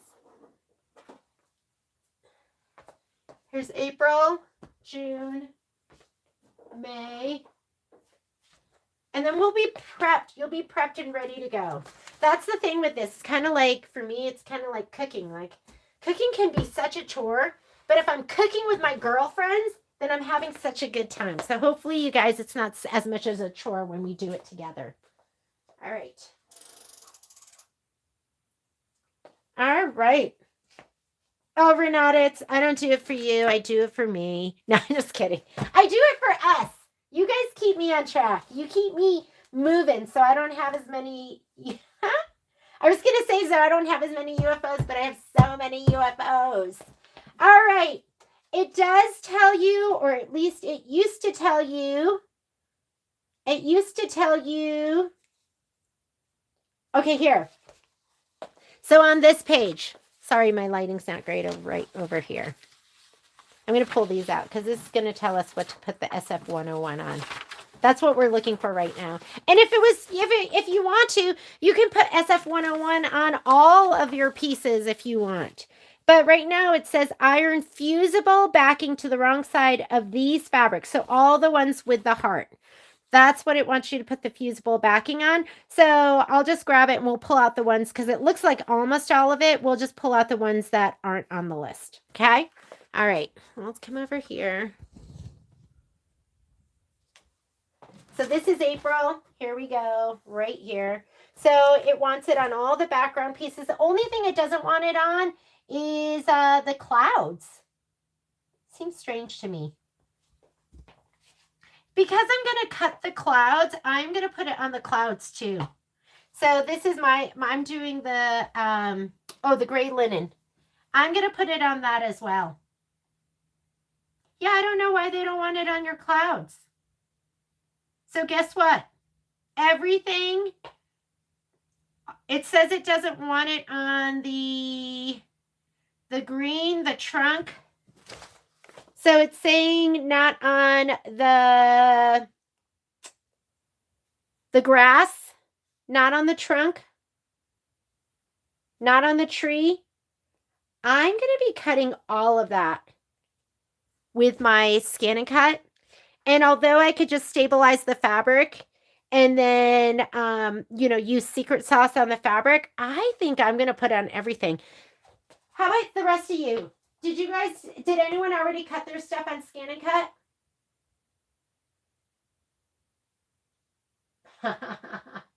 Hi, Miss Teresa.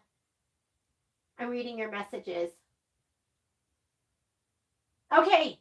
I think it's telling us not to do it on the tree trunk, not to do it on the grass, but I think it's just going to keep everything more solid. I'm torn. You know what I need to look at too? I need to go through and see what has, what's going to be trim as desired. Because if it's trim as desired, I don't like to cut it on the scan and cut. And maybe some of these are trim as desired. I feel a little unprepared with that because I don't know. So let's do this. We're going to prep as per the instructions. Yikes. This is why sometimes I don't like filming, because I'm thinking about it in my head right now. Because I look at the clouds and I'm like, okay, there's definitely a satin stitch or some kind of stitch on that. I definitely want to cut that on my scan and cut. And I definitely want to do SF 101 on that. but I can't tell with the grass and the other stuff. Okay, take a 2-minute break. I'm just going to look at the instructions really quickly, and I'm going to see what those are. So you're not going to see me for just a second. So sorry. I wasn't thinking about this part. Instructions.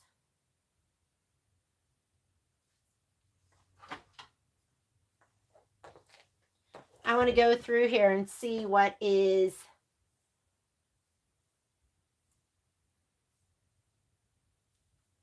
embroidery field.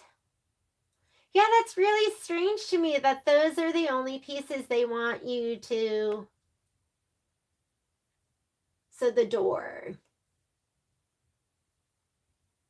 the window. The house has a satin outline. The windows have a satin outline. The door has a satin outline. The grass has fun grass. Ooh, and then the felt. We're definitely going to stabilize that stuff. Because that one, actually, that one's raw edge.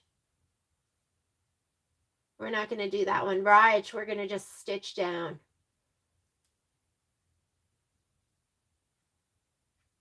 Okay. Just because I don't want to hold this up, you know what I'm going to do is I'm just going to do it as per the instructions. When I go to do the scan and cut, I might start off by adding SF101 to a couple more of those pieces. And I hate to do that to you, but I'm just not quite sure what they have you putting it on. So let's go ahead. We're going to do it as per the instructions. So I'm just going to grab out what's here. Background fabric. This is the dot. So it has the tiny, tiny dot on this. Make sure that you're fusing this down with the wrong side down and the right side up. I don't know. It almost looks like the dots kind of sit on top of it. So make sure you do that. I'm going to just pull out my Muse. And I have a feeling I'm going to be doing more SF101, but let's just stick to it this way. French Fog, which is going to be the house, F-O, because I wrote everything in. This is for the house. And we're going to do all of the aqua tufted. And we're going to do the royal icing. And it's saying no to the grass. And no to the tree. No to the clouds. And no to the tree trunk. Yeah.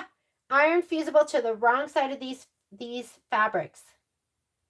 Okay, that's what we're doing. We're going to follow the instructions and then we might go rogue. All right, here we go. This one is May. Okay, what you're looking for is the hearts. So we're going to go this. Char. Where's my char? Oh, here it is underneath. Char. I got to decide if I'm going to do that as my roof or I'm going to do this. I think I'm just going to go solid on this one. So this, the house, the Muse. And again, I think just like, I'm sorry, I can't remember who mentioned it. They mentioned that this is going to be for the door and a window. But I'm going to do it all just because I do have selvage over here just in case I don't have enough. So I'm going to do all my Muse. I'm going to have more than you do because I have my selvage in there. So, and then the attic window, which is going to be the French, this one. So it looks like actually everything from May is going to be in there. Okay, for June. For June, we're going to do all of this, which I think I'm going to go this way. I'm going to go up with my grunge for this one because I love it as the night sky. So all of that. The case, which is Caribbean Sea. All of Caribbean Sea. The door. Remember, my pieces are going to be bigger because I'm going to try and match. Not that it might not even matter. The windows. 9399E. The cream. And then the ground. All of it. Okay, that makes me suspicious.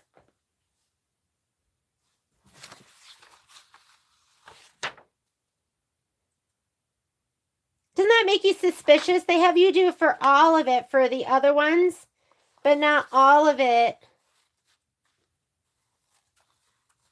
What do you guys think? Oh, minimize the SF101 in the seams? I don't know. Do you think? Because this will all be in the seams too. And it's not that thick. All right.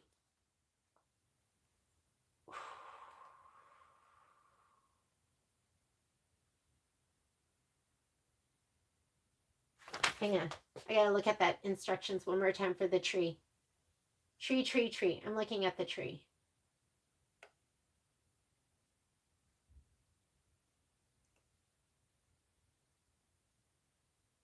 I'm doing it all. I'm looking at the pictures and everything has a nice beefy satin stitch, or it has the Kimberbell stitch. And I feel like the SF101 is going to be a little bit more support. I'm not seeing anything that's raw edge except the specialty materials. So guess what? I'm going all in. So where did I put it? Over here. Guess what? I'm doing it all. And hopefully that's going to be the best decision. I'm going all in with all of the fabric except the optional hanging sleeves and the specialty fabric. I have to look at the specialty fabric to see if it's trimmed as desired. If it says trim as desired, then I'm not going to put anything on it. But if it's something that's going to have a satin stitch, then I'm probably going to back it and we'll cut it on the Scan and Cut. So hopefully that works for you guys. That is what I'm going to be doing. Apply your tiling seam. Mary, you're so funny. I'm channeling my inner Obi-Wan Kenobi. And my Obi-Wan Kenobi is saying, put it on all of it. Okay, here we go. Sorry for that. You guys have to understand that when I do the sew-alongs, a lot of times, because I just don't have time to do it twice, I'm doing it for the first time with you. So I will put this down and I will kind of put it down, but I'm going to have my heat press really press everything down well for me. So look at your fabric. Make sure that you're putting it with the wrong side down. Your SF101, bumpy side up. And for some reason, red threads appear out of nowhere. So make sure you're not sandwiching anything either, because that can happen. All right, I'm going to go straight across. If you're up a little bit, that's fine too. This is I'm going to do it this way. So I'm going to go all the way across. I like to leave a little bit of room in between so I can cut. So when I'm doing my heat and bond light, I'll like abut them or even have them overlap, but not for my SF101. For my SF101, I like to leave a little bit in between to cut.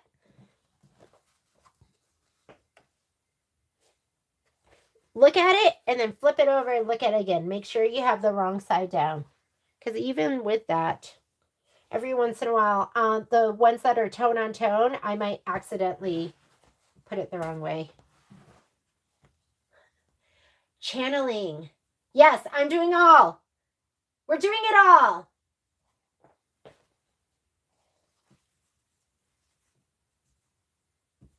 Should I just line it up? I should just line it up. We'll figure something out with that last edge piece. Do it all, do it all, do it all. When I do this, I'm going to go ahead and just kind of, I'm going to iron it on there, but it's not going to be ironed on perfectly. I'll leave that up to my heat press to do that.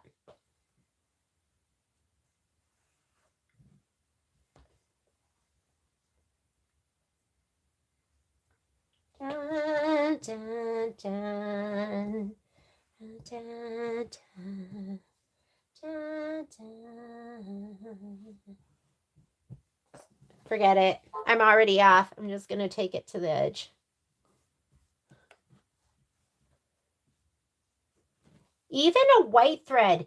If you're white on white, tone on tone, even a white thread can shadow through. So I like to do this and then cut it. Well, we're going to take it to the heat press. But I like to look at it from the back too And that's where I'm going to be like, oh, look at you, sneaky red thread. How'd you get in there? And that's how I like to look at it.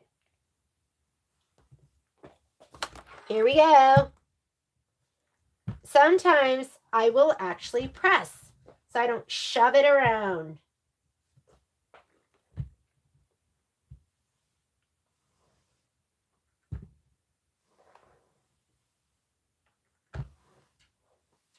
Ooh. So it's like, sometimes you guys hear me talk about Salem's Lot, like that movie made a long-lasting impression on me. But Poppy's scratching at the door. It reminds me of when Dracula or the vampire was scratching at the window, making the kid or the woman, I can't even remember it all, let him in. That's what I think of when Poppy's scratching at the door. I think of she's like the vampire in Salem's Lot. Hang on. And I'll let her in just a second. Okay, once I have it kind of down, then I'll give it a better press. And I don't worry too much about the edges. Here, let me back it up a little bit. Don't worry about the edges too much. That'll get pressed down well when we go to the heat press. Okay? So now I'm just going to fold this up, and then we're going to just keep. And it's not adhered really well. Don't worry about that. Let me move this back. I need a spot. We're gonna press it all. Doo-doo. See, so you need lots of SF101. You might go, oh my God, 25 yards seems like a lot. Nope. You'll get through it. It's going to get all used up. And if it is too much, I know when I first started doing some of this stuff, Sage and I would split. Like we'd buy a big box of bobbins and split it. Or, you know, whatever it was that seemed like a large quantity, and we would share. You need a partner in crime. Somebody who says, you deserve it, get it. Hang on a second.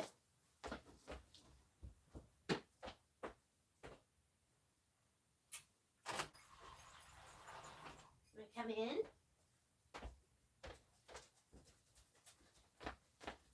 One of my best friends, I met her at I used to scrapbook too. You know how we do it all, right? And I met her at the scrapbook store, and she was looking at paper. And she goes, it's all so beautiful, I can't decide. I'm going to put this one up because remember, my other pieces are going to be short. She's like, it's all so beautiful, I can't decide. And I was like, don't decide, just get it all. Get 2 of each. And she laughed, and then we were best friends.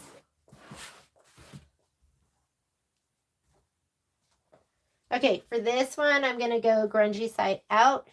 And I'm going to lay it this way so I can use down here. I think I'll have some pieces that might fit perfectly down on the bottom. Here we go. It is going into the selvage, but I'm not too worried about that. It's going to be on the back side. Wait, were these supposed to be the same size? Hope not. Why is one of mine shorter? I got to look at my instructions now. Grass. Okay, one is half an inch shorter. All right. Started to freak out a little bit.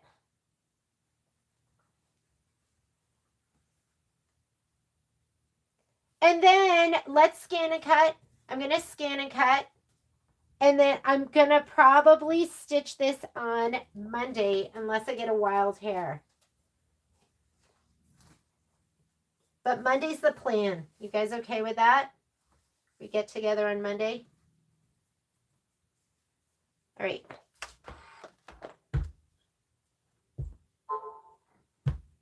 I know some of you aren't going to be able to take it. Please stitch.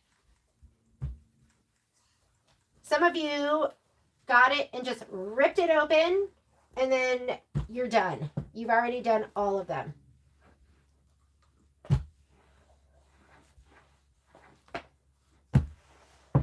But if you haven't done it, we'll go ahead and we'll stitch together on Monday. Depending on how long they take, maybe we'll stitch something during the week. Maybe we'll go ahead and we'll get together on 2 days. Maybe we'll bust it out over the weekend.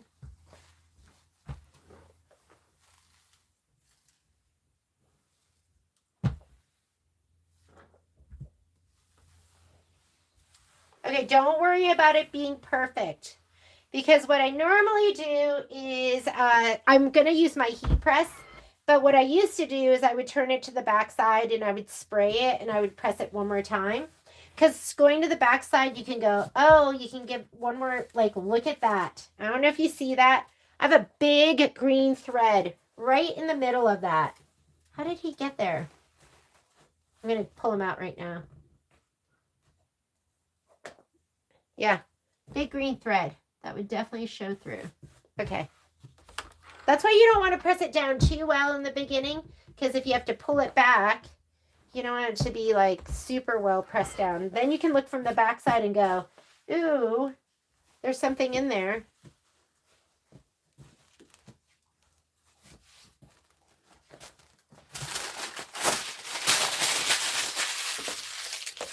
Here we go, here we go.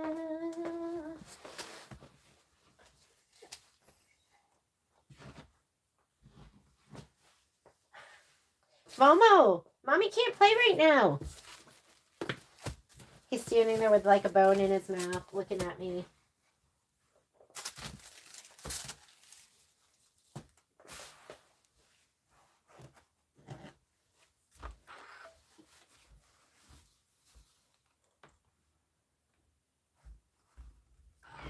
Okay, here we go. Let's lay down some more. Actually, we need to pull that back. Okay, just lay it all out. Take your time. It's like Tetris. Just fit it in.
Yeah, I don't have a real, I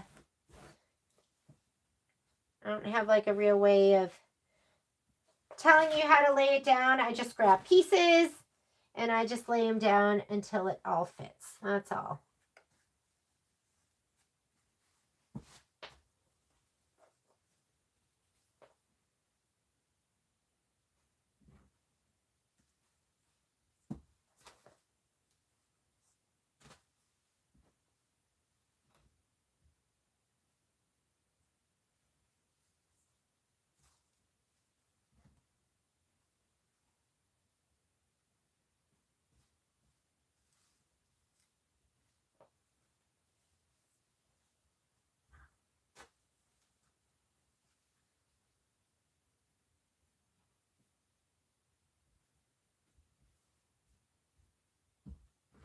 I'm okay if it's off of the SF101 a little bit, because most likely I'm going to cut in the middle. With these pieces, I'll just cut right in the middle.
All right, let's press this down.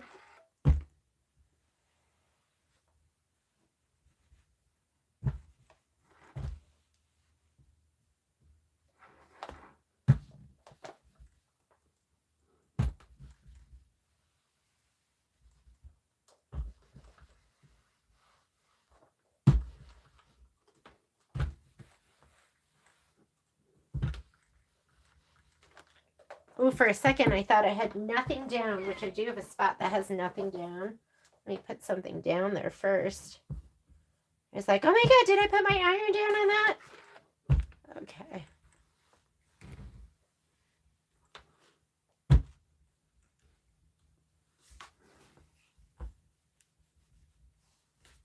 Okay, we're going to come back in again with another press, so don't worry if it's not perfectly pressed right now.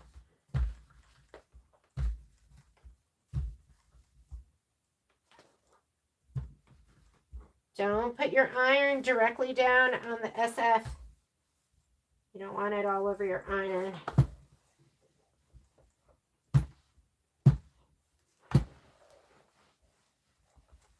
I think it's easier to lay it down like this and then cut it apart than it is to cut each individual matching piece and fuse it on. So that's how I do it, like this. We're going to come back in again on this though.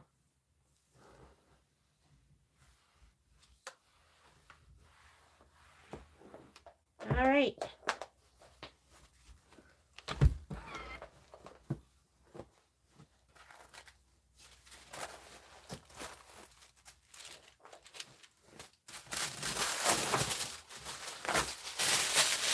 How are you guys doing? Haven't even looked what's going on. The specialty felt in velveteen. We're shipping it right now. Do you have an order you're waiting for? There's we have to run to the store because we did label some stuff on Saturday that was like UPS. So, but we have all of that. So we are shipping. We are shipping.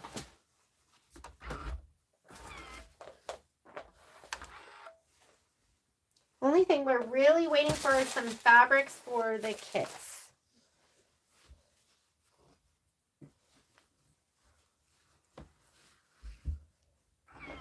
Okay, here we go. Let's lay down more. Are these pieces or are these leftovers? I think those are leftovers. I think that's everything, right? I have this over here. I'm like, did I throw this down here? Oh no, this goes with it too. Okay, here we go. This too. I have this laying over here and I'm going, wait a minute, is this part of it or is it not? Okay, this is part of it because there are my 3 pieces. Are they not? No, they are. They are. This is, right? Yes. All right. On another episode, an unorganized embroiderer.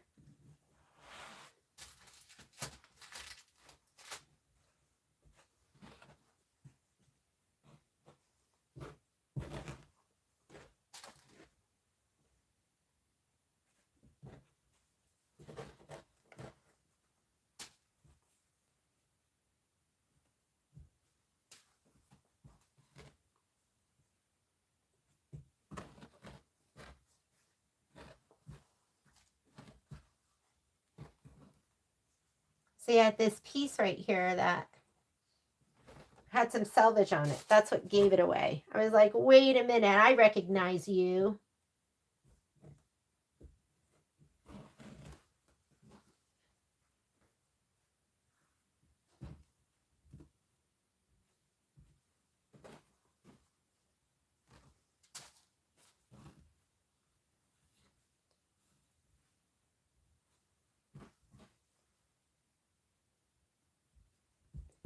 Some little spots where I might use my Teflon sheet just to cover it over.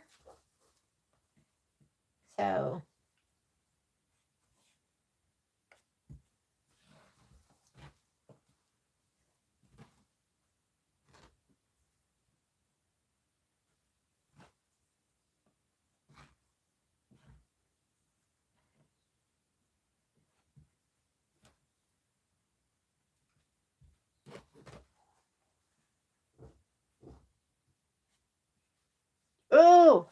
I did have one where I wanted it to, let me just look at my sheet because for the roof on this one, I wanted it to be the opposite way. So the roof 4x7 and 3.5x4. So this one, I do want this to be charcoal up. Okay, so pay attention to that. And that's just for people that have the grunge. That's not for everybody. Most people don't have the grunge in their kit.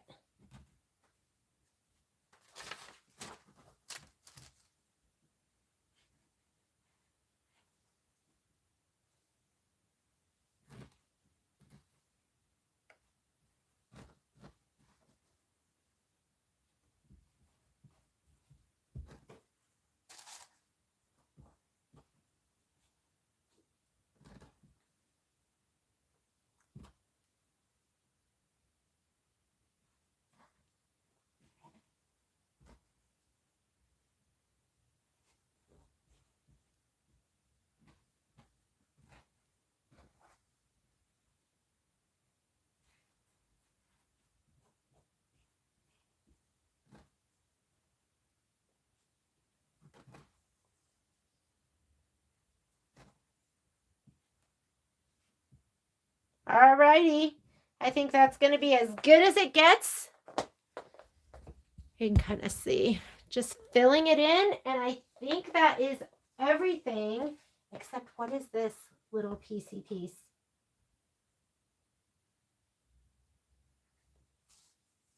Okay, we'll figure it out. I have some pieces over here, but I think these are just leftovers. And if they're not, I'll figure that out when I'm looking for them. I'm going to fuse them down, and then we're going to go to the heat press. So I do have a couple of sections here where I don't have like bigger sections, like that's about 1/4 of an inch. You don't want to drag your iron over that.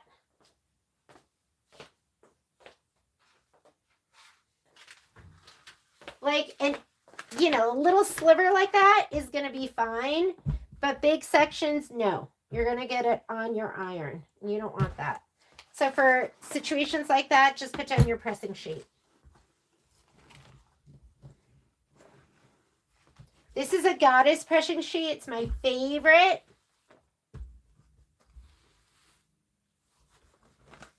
Another spot right here. Do you like how it has a big cut in it? That's me not looking and having it underneath my fabric. That's one of the things where you're like, wait a minute, that didn't feel right. That felt weird. And then you realize, oh, that's because my pressing sheet was under it. Yep. I still don't want to like totally press the SF101 because it's going to stick to my pressing sheet. And then I'm going to have to get it off later on, but, and you could use it the whole time if you want.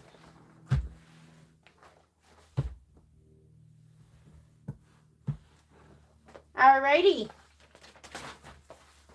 Now I'm going to take it to my heat press. All right. So let's go ahead and do that. Give me just a second. I've just been like squirreling things around my room, like moving this over here and moving this there. So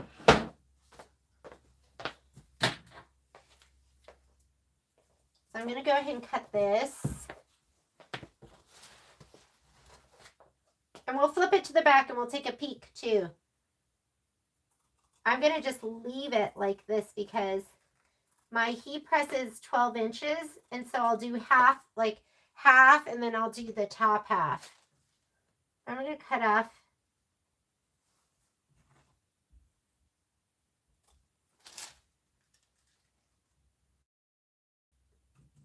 And I use every last bit of SF101 too. So, I mean, I throw away the tiniest bit, but you can use it. You can layer it. Like if you have dark pieces, then I'll use strips of it and put it on the back of the dark pieces. And some of you don't want to be bothered with that. I totally get it. Just toss it. You do not have to be a hoarder like me. There is a certain liberty in throwing stuff away.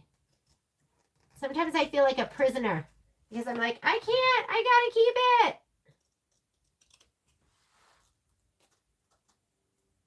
There we go.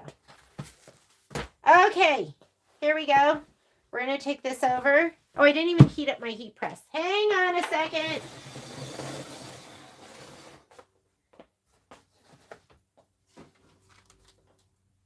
Over here, over here.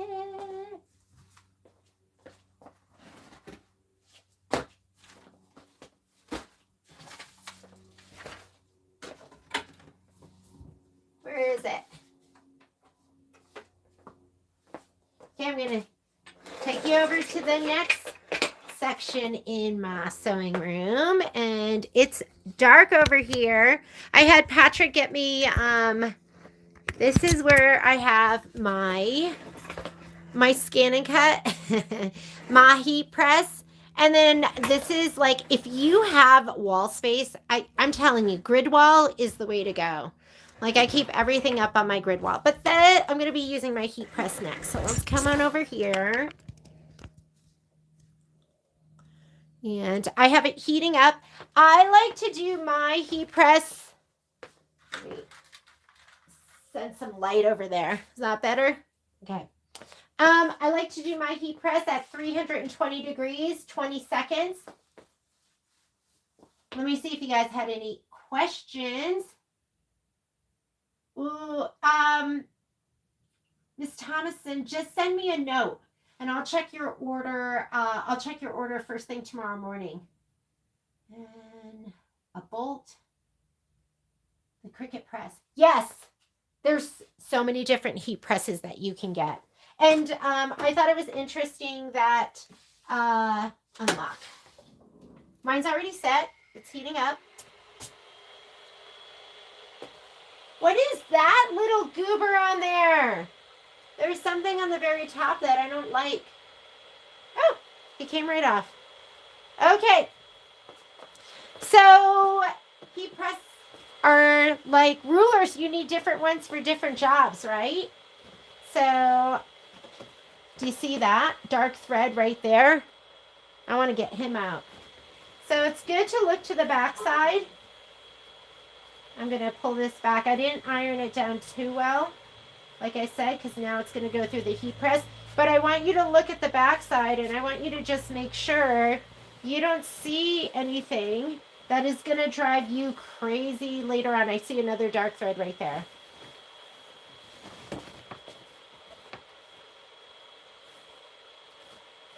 Gonna get him out.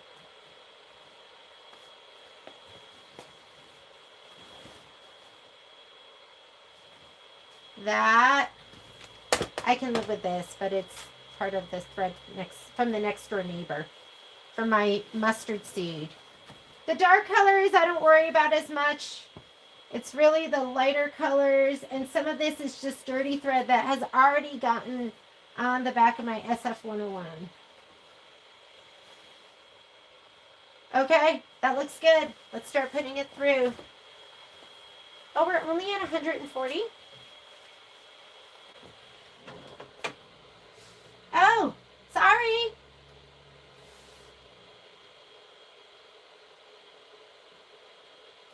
Okay, here we go. He's heating up. Take a little break. I have the HTV Ront too. I love that one as well. What I love about the HTV Ront is it's 15 by 15. So I like the size. This one I think is 15 by 12. What I love about this one is I love that it lifts all the way up. That's really, really nice.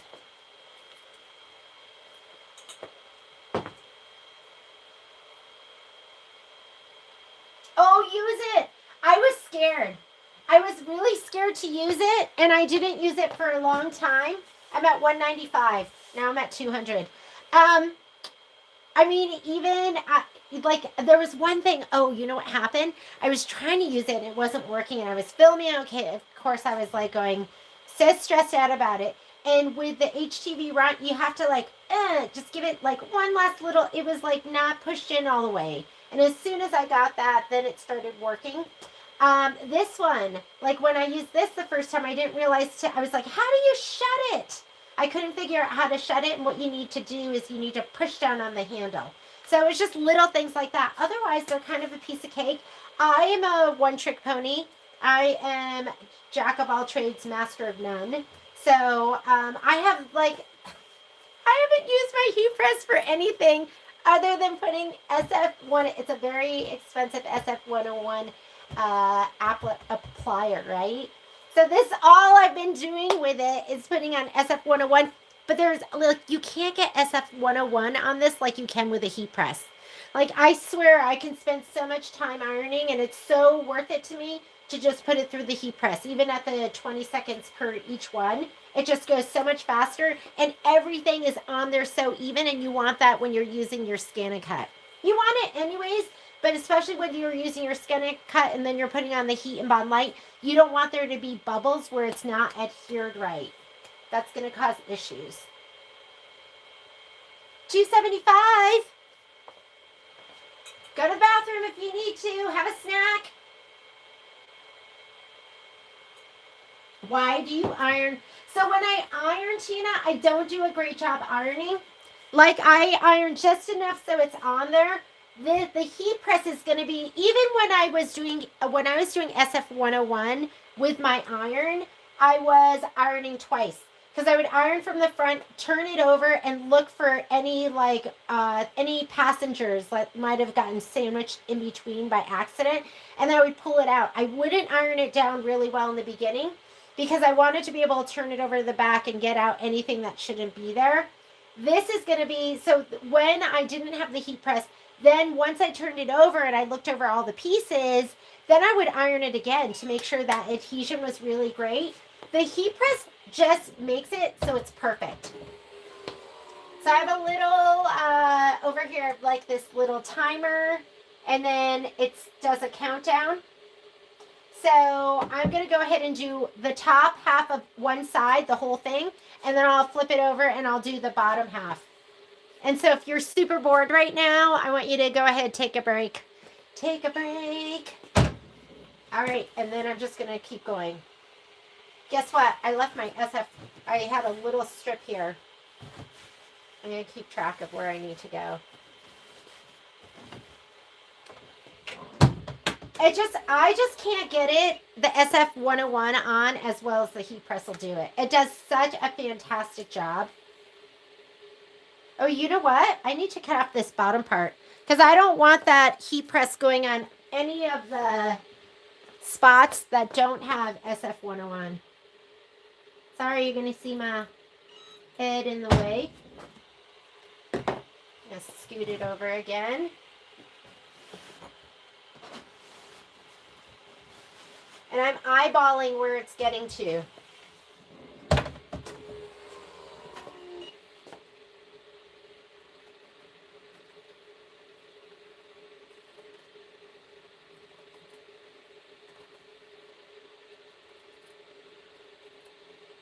I'm getting this SF101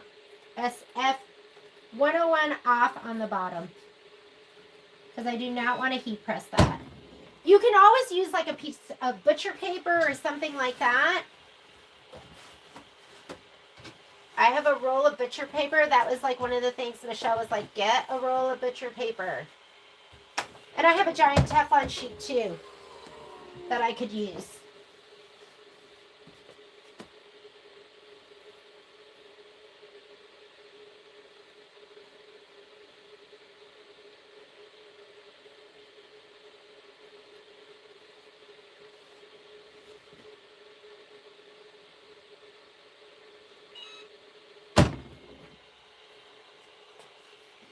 Just keep going.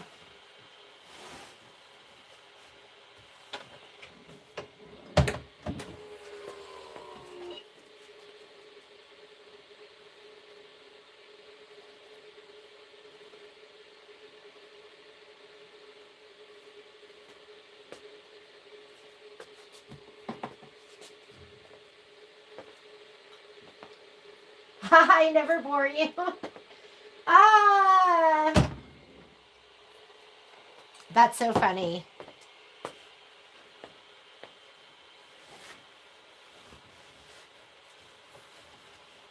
That's sweet, Renata. Hopefully I don't, but this is boring, right? If you're just watching, who wants to watch this?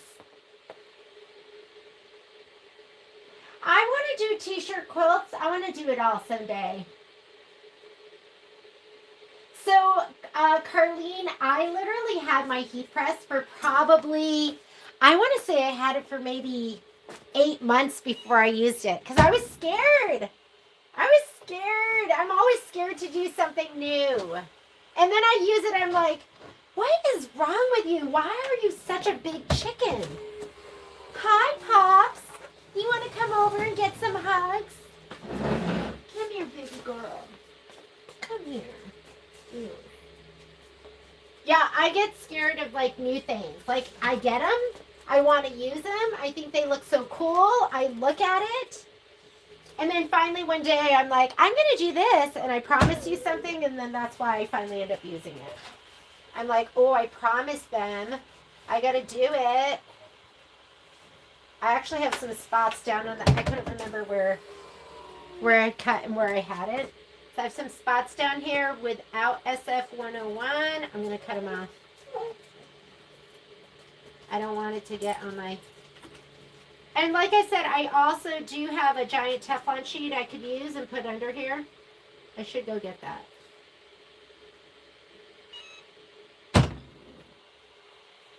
Okay, I'm ready to flip. I'm ready to do the other side, but I'm cutting off the excess SF101. Okay, ready? Oh, wait, I have one more section. Here, let's do this.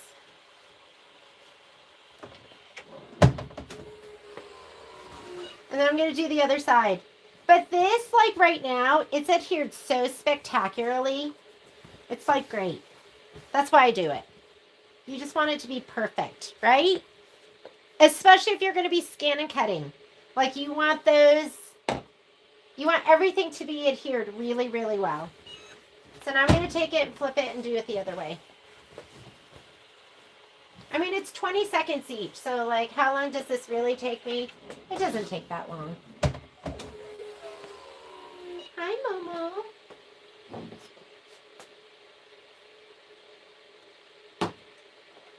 This is the kind of stuff my girlfriends buy me.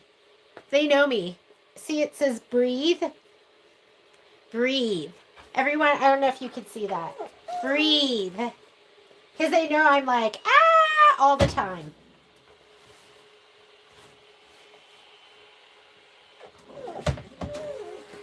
Hey. Yeah. And just work it down.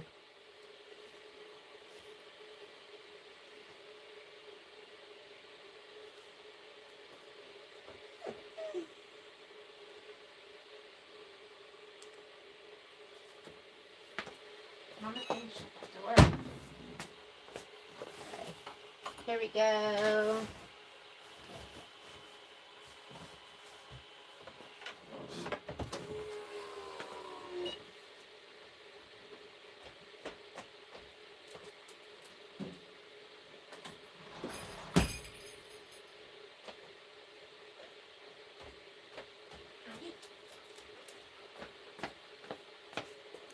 So I do have a giant Teflon sheet. Where is it? I don't even know where it is. All right. Just keep going. To me, this is just so much better and easier. Oh, do you see I have a big piece here that doesn't have... I don't want this to be on my heat press. Or, you know what? I can also find my... Did I get it to the right spot? I'm going to get my Teflon sheet. I was looking for my big one.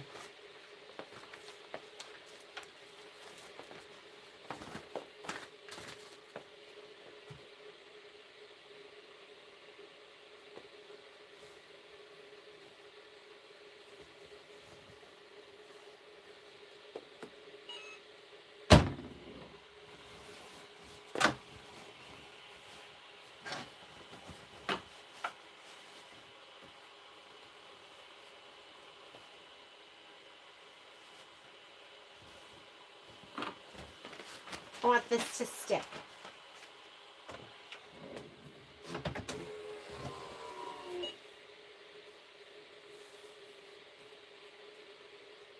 What do you think? 3 more? We should be done.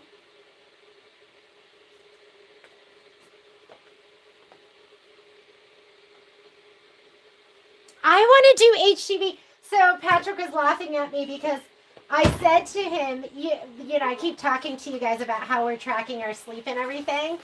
So there's a score, and it's like heart rate variability or something. And so I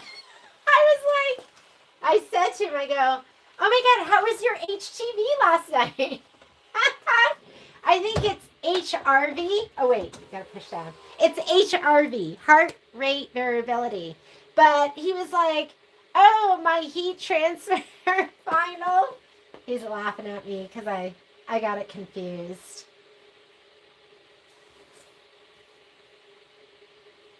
I was like, where do I find the HTV rating for my sleep? Oh my goodness. I'm not very good with like acronyms or things like that. I'm easily confused. Easily. And then I have like 2 more. 2 more, we'll be done. Then we're going to cut it apart.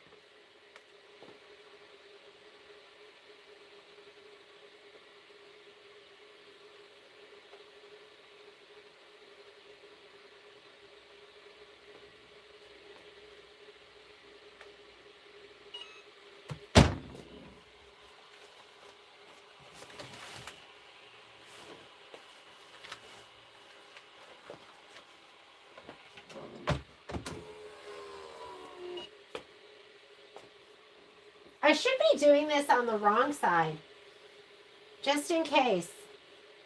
I don't know why I'm on the right side, but I am.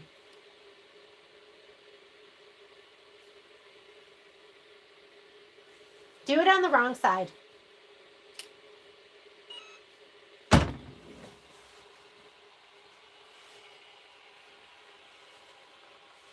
We'll protect it anyways. Okay, last one. Last one, my friends.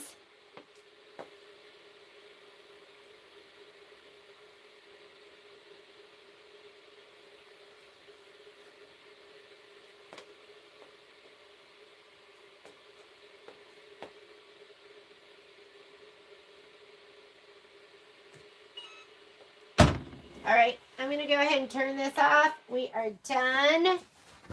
We are done with that. And we are going to go ahead and cut this apart by heat press. You know what? We should just do this on my Martelli table, shouldn't we? Because it's so much bigger. Let's do that. I'm shuffling. Every time I go to it, I'm like playing musical piles of poo. I just keep moving everything.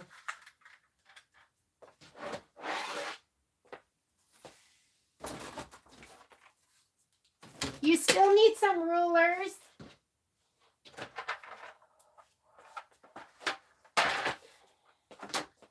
Here, let's come on over here.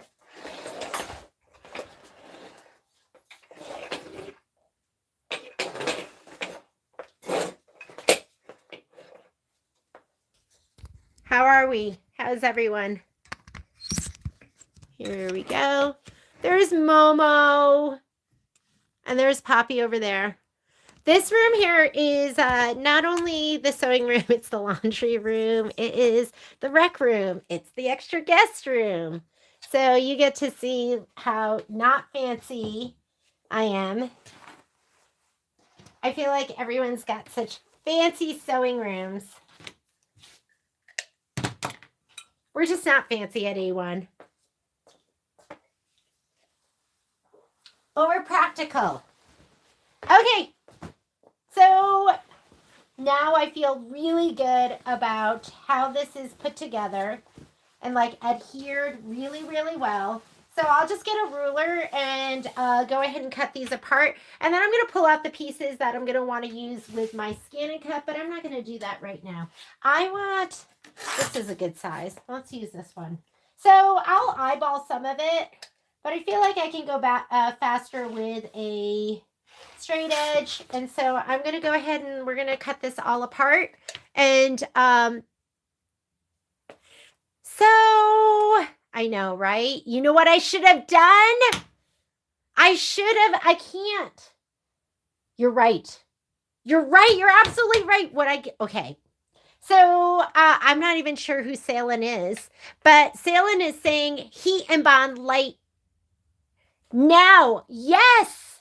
Right? I should do it now. What I have to do is I have to cut out my backing pieces because I'm not going to heat and bond light those. So let's see if, I love you. It takes a village. It takes a village. Let's get the background pieces out of there. Where are we? Because most of the other ones are all applique, right? Oh, sorry, Momo. Momo's bark collar just went off. It's just the sound, but he doesn't like it. Otherwise, they'd be barking this whole time. You'd have been like, I am never. Look at how smart he is. He knows that he can do like a little bitty bark and it won't go off. Yes, heat and bond light now. Now is the time while it's all together. Let's see how that works out for us.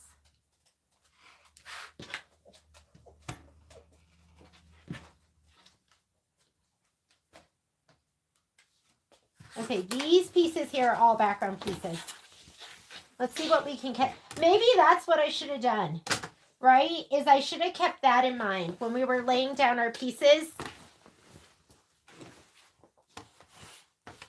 Okay, you know what I haven't done because I have PTSD is I haven't used my heat press for the heat and bond light because I had a bad experience and it wasn't adhered down right. It was all my fault. Had nothing to do with the heat press, had nothing to do with the product. It was just me. So I prefer to just iron it on myself. Oh, are you trying to get in there? You can't, can you? Poppy decided it's time for pretzels, for peanut butter pretzels. You're like, what kind of big mess are you making right now? Hang on, here we go.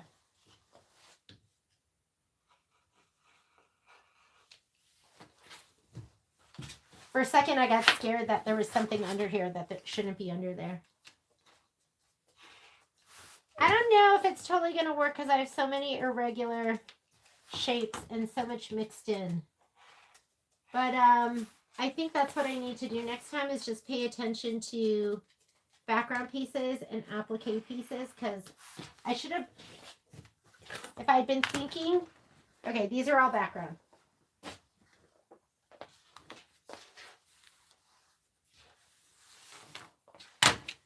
This is background too, or background as well.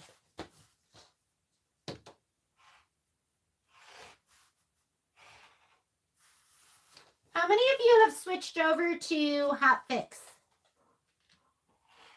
and aren't using heat and bond light anymore? Are there any of you? Do you really need heat and bond light and SF101? Feels like overkill. Okay, you're definitely going to need it on pieces where stuff can shadow through. So on your light pieces, I feel like the heat and bond light is not going to be enough. Do you need it?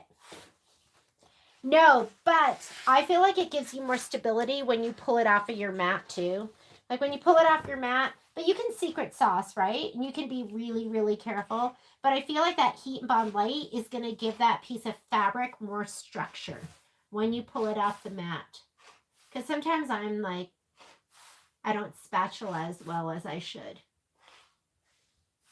I just love heat and bond light. I feel like it makes just a huge difference.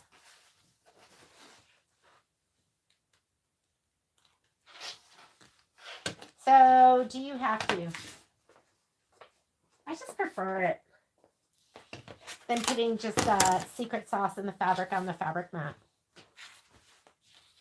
Okay, what do you think? Do you think we can lay this down where it's going to be better on our heat and bond? And then we can just cut out one thing and we don't have to cut out multiples. I want all of this off.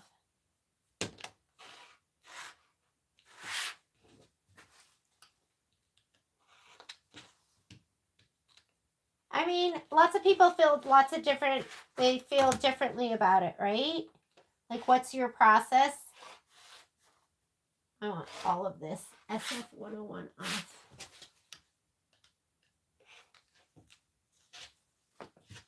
All right. So this is what I have now. That's going to go, that needs heat and bond light on it. I'm pretty sure these are all applique pieces, right? They're all applique pieces. All right. Let's go ahead. Let's get our heat and bond light out because I have that on a roll. A big beefy roll too. All right, I'm looking at you guys. Looking at you, looking at me.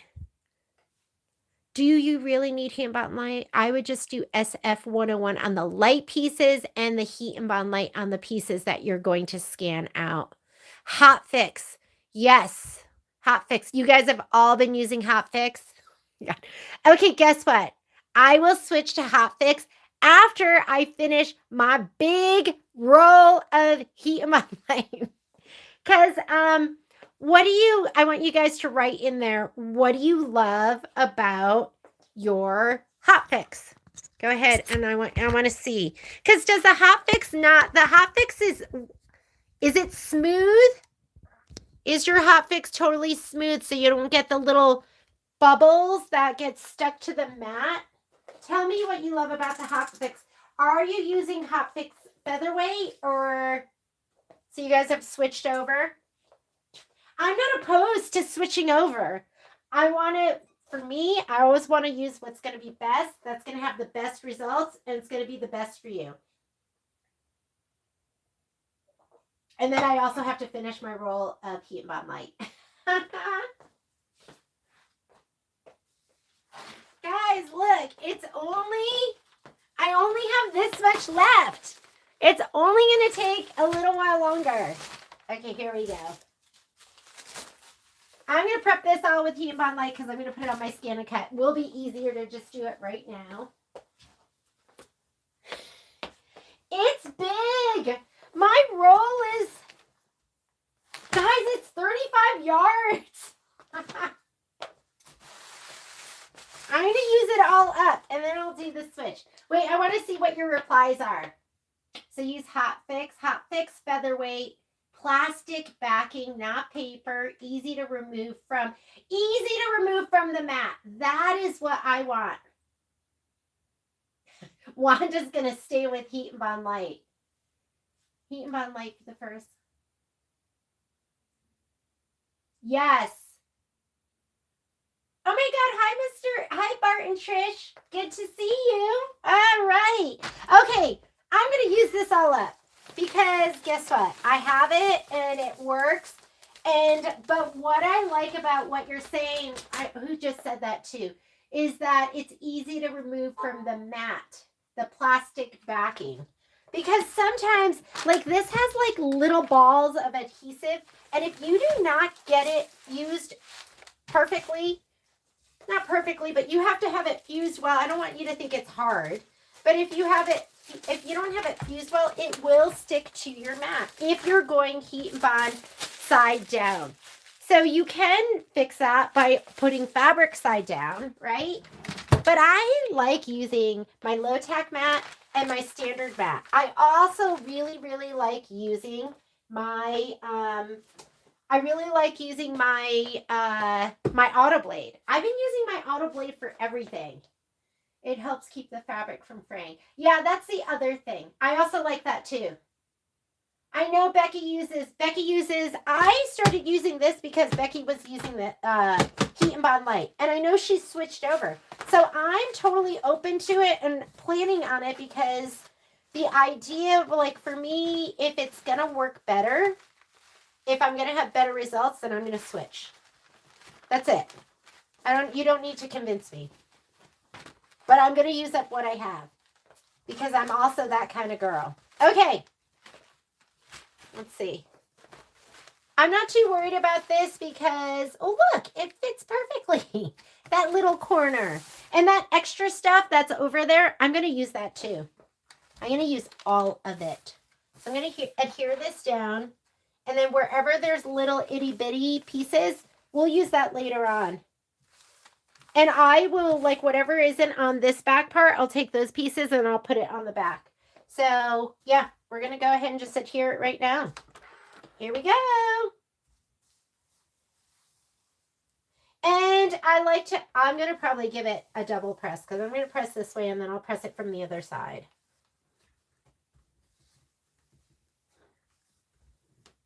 Because the other side is really the better side. But I just want to get it down so I can see. This stuff sticks down super fast, super well.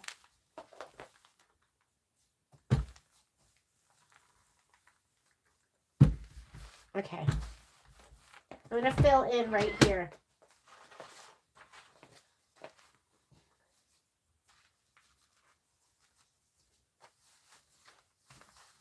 Just use it. Let's use it up.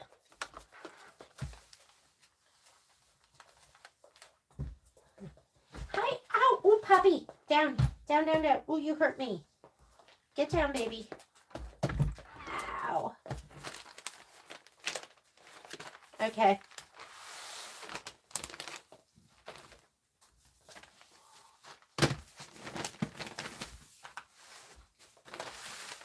Yes. Put it down now. That was a good call. Thank you. Thank you, thank you, thank you.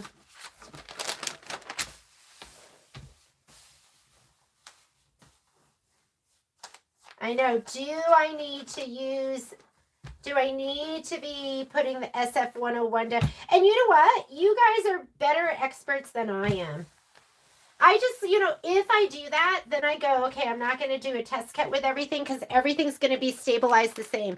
When I don't have stuff to stabilize the same, I always do a test cut.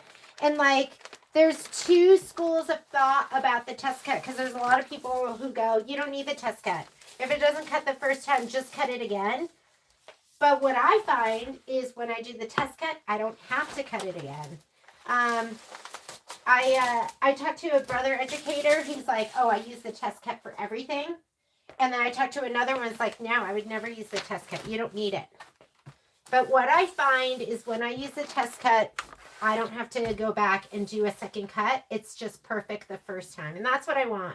So I had another one respond that was said that if it's something like that you want it, I don't know how to phrase it. Like if it's valuable, if it's like the stuff is, I don't know how to phrase it. If you care a lot about it, do the test cut. And to me, I was like, well, I care a lot about all of it. So to me, I just do the test cut. Somebody mentioned it and they were like, do the test cut. And since I've been doing the test cut, I never have to do another cut. I don't know.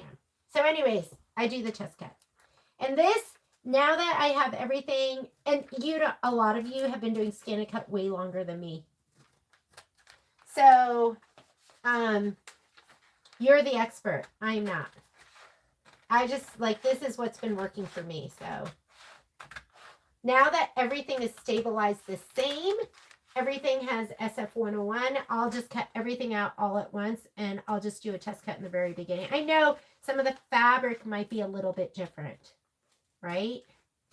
My silky solid versus my, my patterned versus the grunge that I have mixed in. Are you guys even seeing any of this? Well, I'm looking at you guys. Questions? Hot fix doesn't change the feel. I feel like I'm going to go featherweight because it's some of the hot fix, because we did the hot fix in the nativity.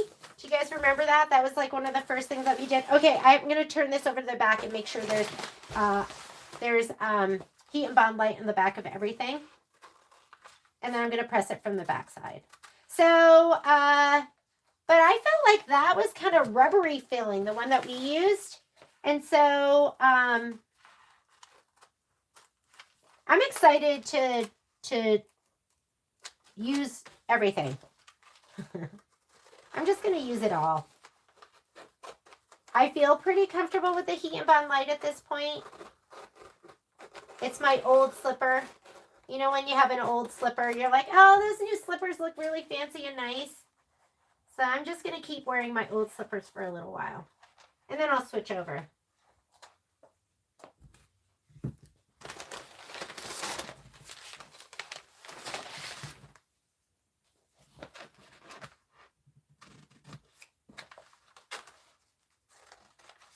I feel like you can layer this. Do you guys put your hot fix and your Heat and Bond Light on with your heat press? And if you do, what setting do you use? Tell me what setting you're using.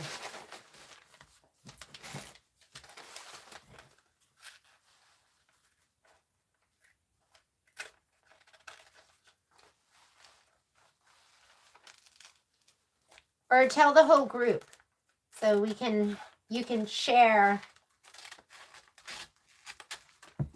Here we go. I'm just going to turn this over to the back side. I do have one little section right here that doesn't have any on it. I'm going to press, and then I'm also going to press, I'm going to put these scraps over here. But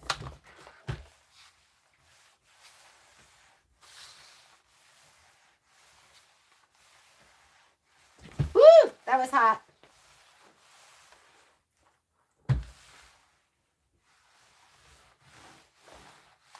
You want it nice and glossy. What's up here?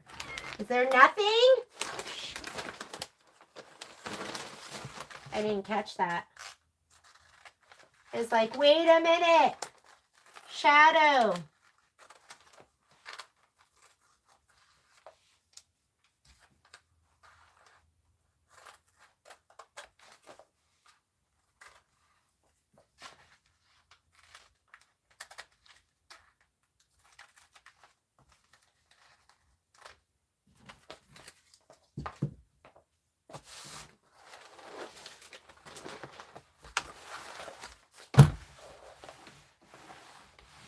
What is this?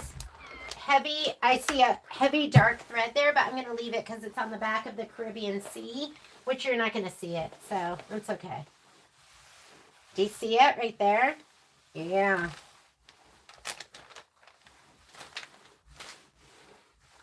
And I leave the paper on until I'm ready to cut. I used to because I was so excited.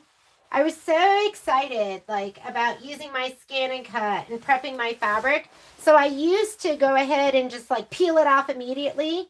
What I've learned is number one, leave it on and peel it off when it's cool. You want to do that. And then number two, leave it on until you're ready to use it because icky stuff starts to stick to it. Like threads, and you're just going to have like a bunch of stuff start to stick to the back of your Heat and Bond Light, and you don't want that. Oh, thank you, Karen.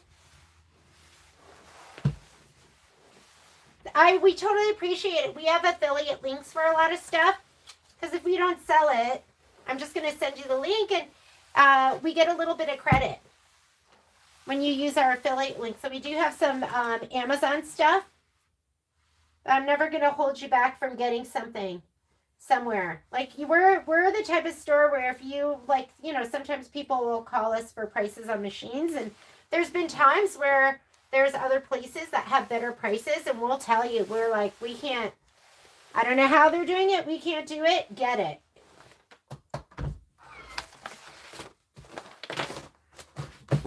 Okay. So I have these pieces, and you can kind of just piece them together. So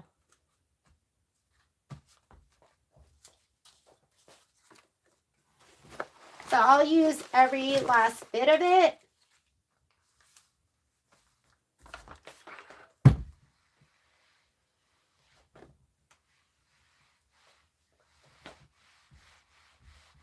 Oh, so do you do Heat and Bond Light and you do 320 for 15 to 20 seconds? Okay.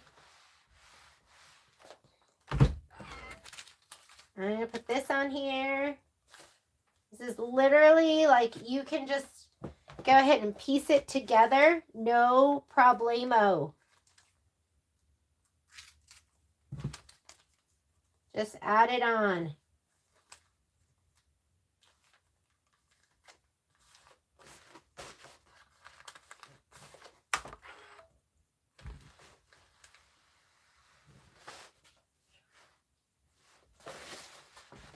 I feel like I don't have to put, it doesn't need as much time as, didn't I have more? Didn't I have more pieces? I thought I did. So I'll just keep adding this on.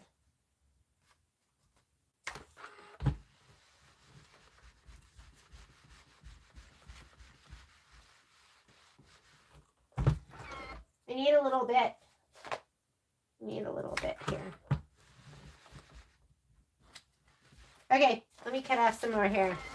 Sorry, and then I have a Benny bin, and it has a whole bunch of other pieces in it, and I'll use it when I'm doing stuff like this. So let me just put this on here.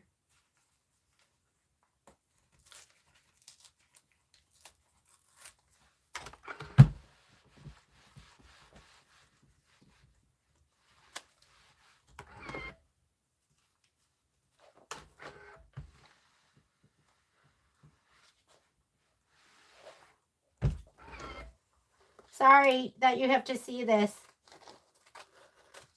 but what else is on here?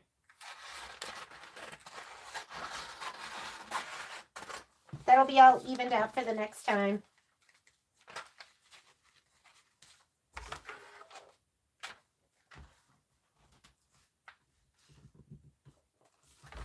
Like you can just use it all. This was just a weird shape, you know? It was weird, strange.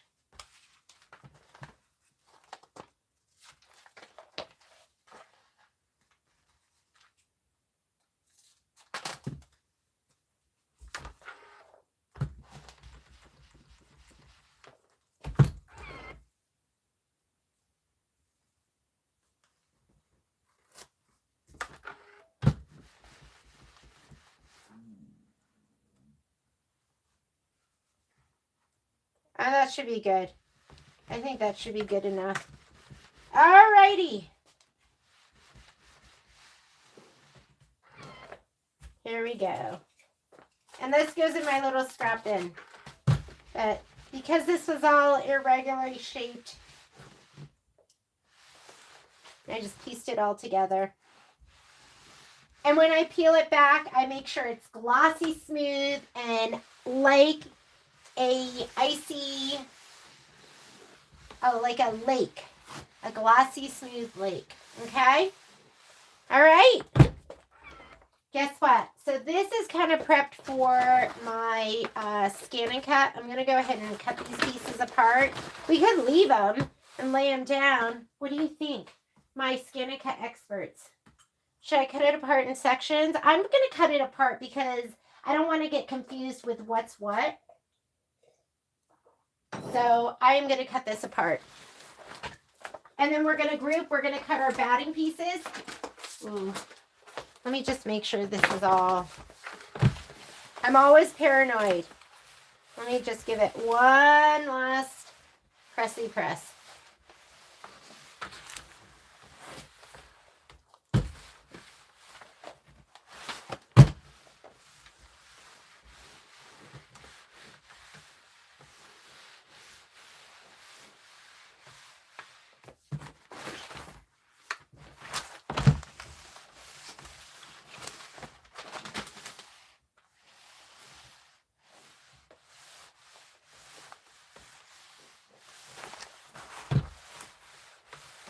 Okay, batting. Let me go ahead and turn that off for now. I think we're done with the iron, right? I think we're done with the iron. Let's go ahead and look at batting.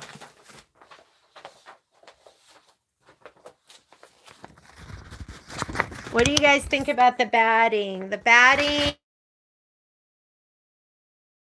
I think it said batting pieces, 6 5x7s. And where's the, I usually cut the batting to the, batting I cut to the quilting design. So depending on what size the quilting design is, and it looks like, I'm looking right here at our instructions. I didn't want to print it out again because I have it somewhere. The quilting design is, where is it? Iron fusible. I'm looking for the name of it.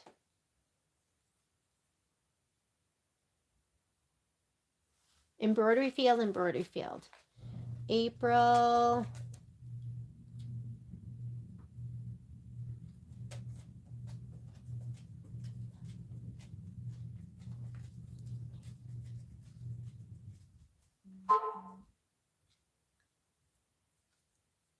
How come I'm not seeing it on here?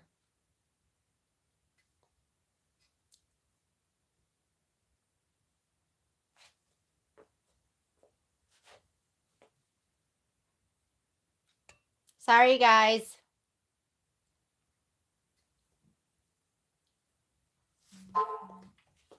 Is it me? It's totally me. I'm looking. What I'm looking for is I'm looking for, I see the embroidery design. Where's the background quilting? Can somebody tell me what size the background quilting is for all of these? I'm going to depend on you because I am not, I see the background quilting.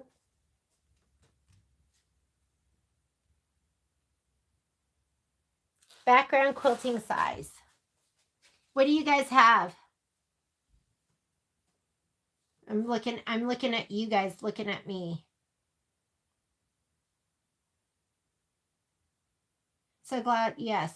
Yeah, don't put the hot fix, the featherweight on everything. So background quilting.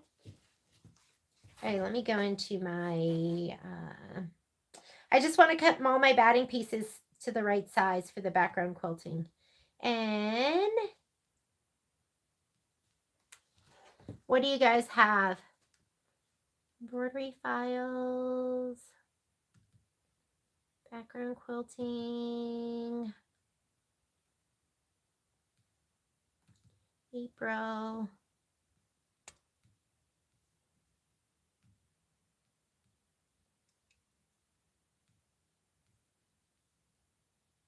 Home sewn, instructions.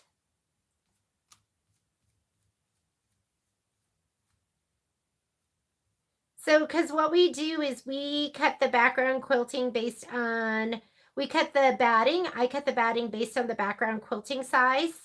And I know they give you the tile size as 5x7s, but I just want to make sure it's this size so we don't have to trim it down. So we're not doing a tack down. But I see them starting with loading the design. Batting, stitch the batting, trim the batting.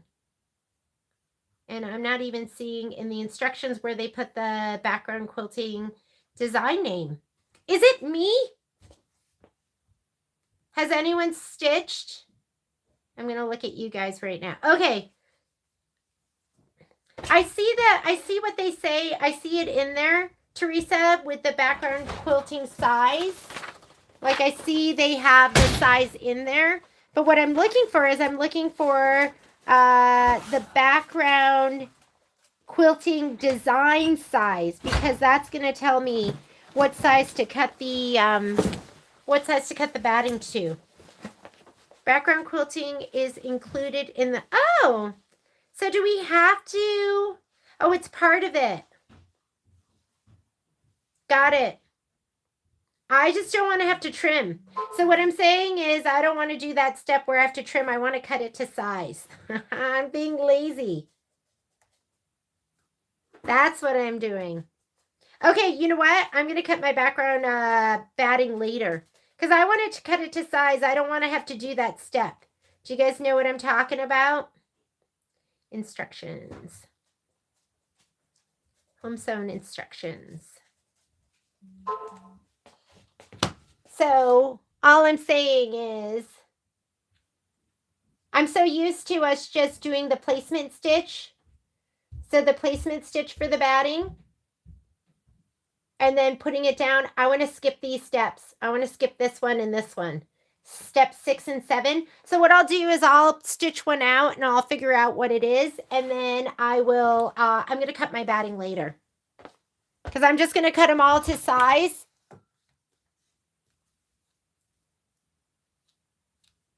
I'm going to cut them all to size. So we can just go ahead and skip that step. 7 by 9. And they never give a trim size. They just trim to a line. I cut mine to the finished size of the block. So does that mean you're saying you cut it to the finished size of the block? Does that mean that you cut them 5 by 7? So that's all I'm trying to figure out right now is what size we could cut it to, so we don't have to, so we can cut out those 2 steps. So 5 by 7 would be great. 4 by 6? 4 by 6. Because the design size is 5 by 7 or 4 by 6. Okay, we'll figure it out and then we'll put that in. So guess what? Because I don't have my batting pieces, oops, sorry about that. Normally what I will do is I will cut and then organize with the batting. So we'll just add the batting later. And I might as well just cut these apart right now because I have to get them ready for my scan and cut anyways. So I am going to go ahead and cut these apart right now. And then we'll group them. We might as well group.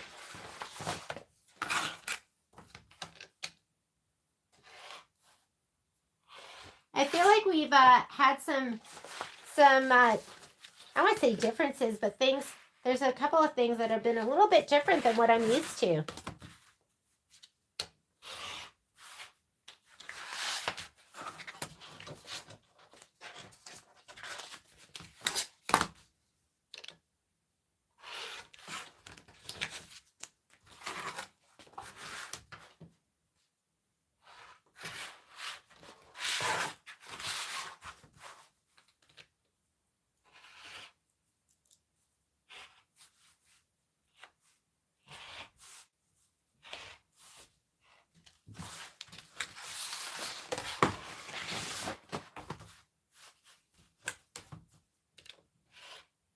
How's your view?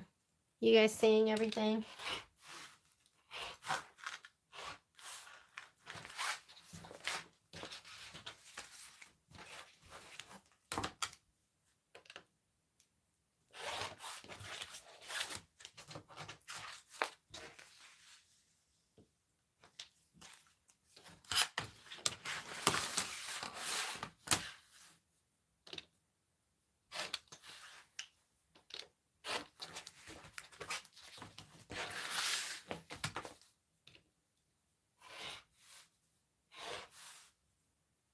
So yeah, I don't know if you have to go ahead and SF101 all of your applique pieces, but it'll keep you from having to think too much because you'll just go ahead and put it on all of them. I think you'll have that consistency of like your thickness for cutting.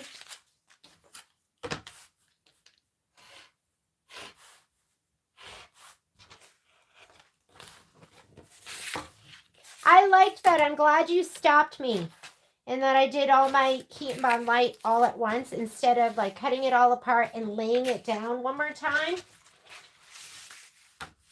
That's like awesome. Think about how much time that's going to save me just to do it in those layers.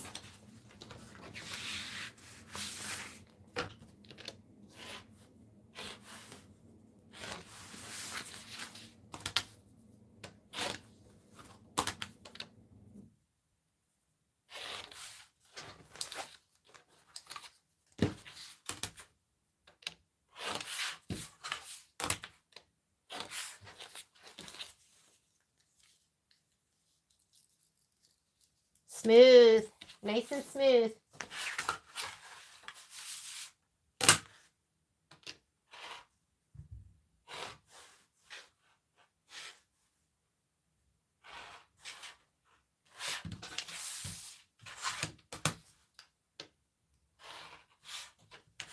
Oh my goodness. Are any of you Survivor fans?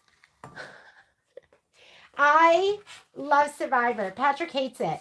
Patrick thinks that Survivor brings out the worst in people, and I don't know, maybe it does.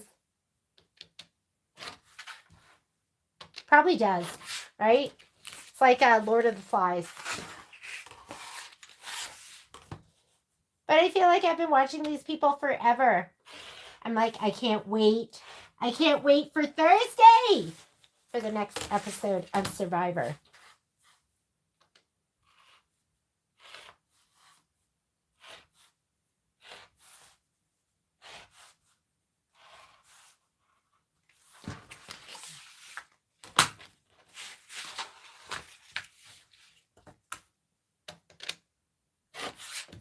And then, don't judge me.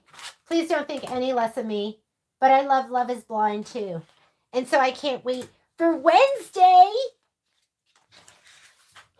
Because I actually feel like some of these couples might make it.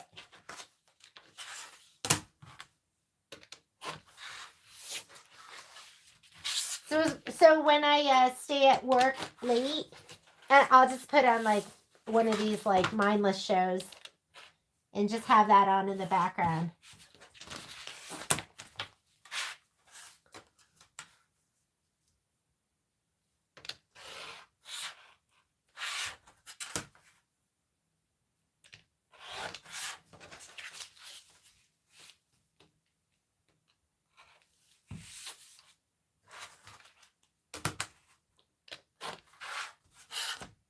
And this does not have to be perfect. Just cut it apart.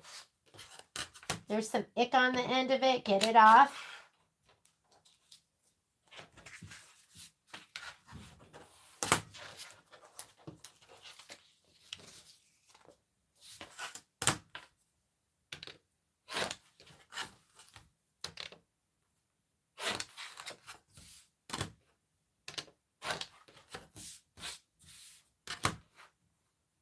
I get that icky edge off, if I can.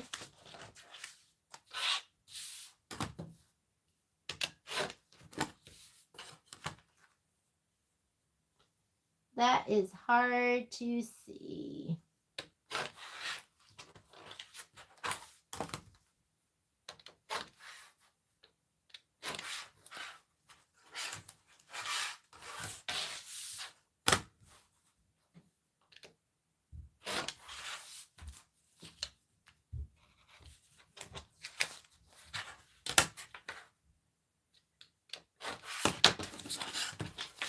Okay, I'm going to group one more time because it'll make it easier when I go ahead and do my scan and cut.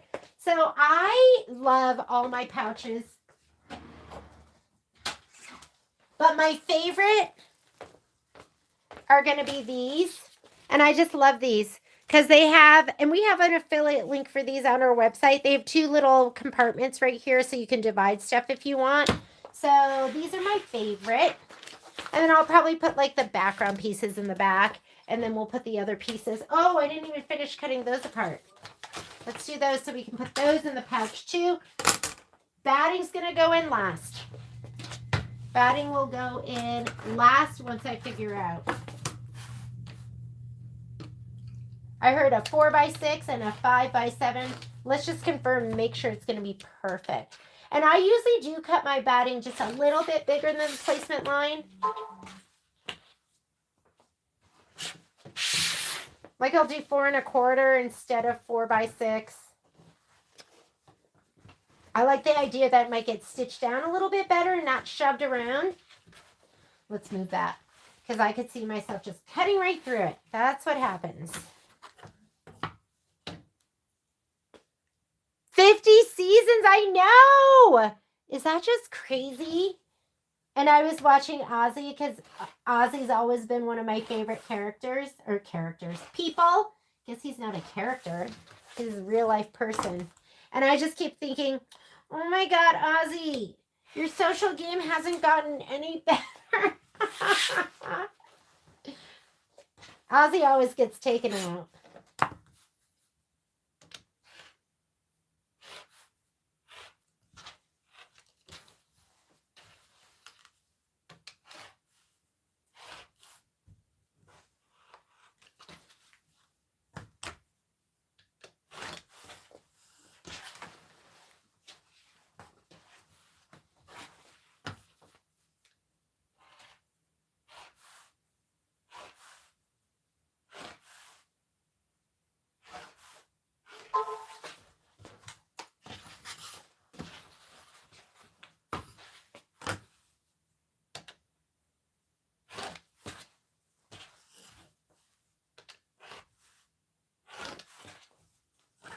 Okay, you're going to have the, I think it's royal icing. You're going to have the dot, white on white dot. And then you'll have, it's called charcoal. And depending on your kit, you'll either just have the charcoal, or if you're open to it, we'll have a couple of kits that have grunge in it.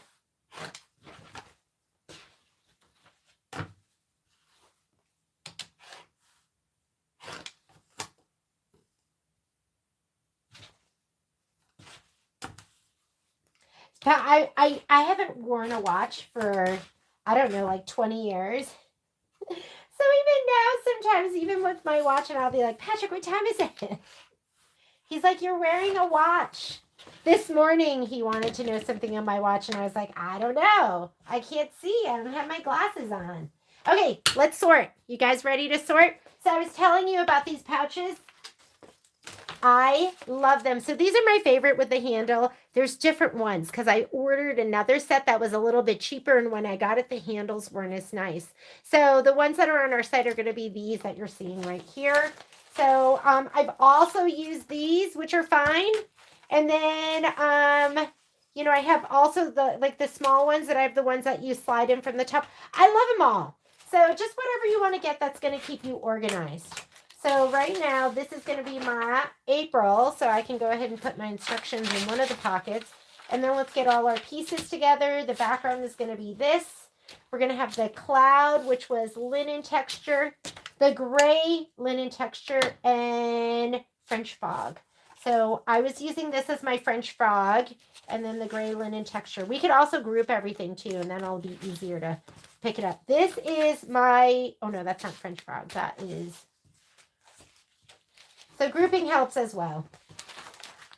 And there's not a ton of fabric with this, so should be pretty quick. I know these are April. I'm just going to pop them in. I know this is April and this because there's the tree. And I don't think that's in anything else, so...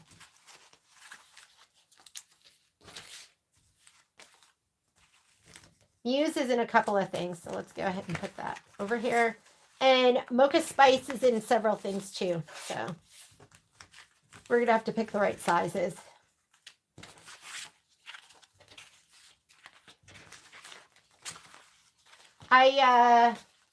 This French fog, or the gray house, is only in one. So I know this is going to be in April, so I'm going to go ahead and shove all of these in April. Yours is going to be different. I'm using an Essex linen, Hoffman linen, because we were out of the fog. I know that this is going to be in June, and this is going to be in June. So let's put all of June together. And this is June back here. Let's get all our sheets. That way I can be looking at all three at once. Unless you can't find one. June, where are you? June. June. I don't know where my June is. I might have to go from memory. Or whatever's left over is going to be in June. Okay, this one has the medium gray 3 pieces. 1, 2, 3. This is all on the coconut cream background. And then has the roof. These are the 2 pieces of roof. And then we have the 2 windows, 2.5 and 3 by 5. So this looks like 3 by 5, and this is 2.5. And then I had a little extra piece of scrappy scraps. I'm going to use that. But I might not need it because we looked at it, and this should be able to do the door and the window, and then the 2.5 is the other window. So I have 3, but I think 2 is going to work for you. Okay. And then the last thing we need is the Frogger window, which is this French gray. That should be everything for May. And I'm going to get a little pouchy pouch. I'm going to put all my May in here. Except for the specialty fabric, which I put somewhere in my sewing room. But I don't know where right now. So I'm just going to put this in here for now. And this is May.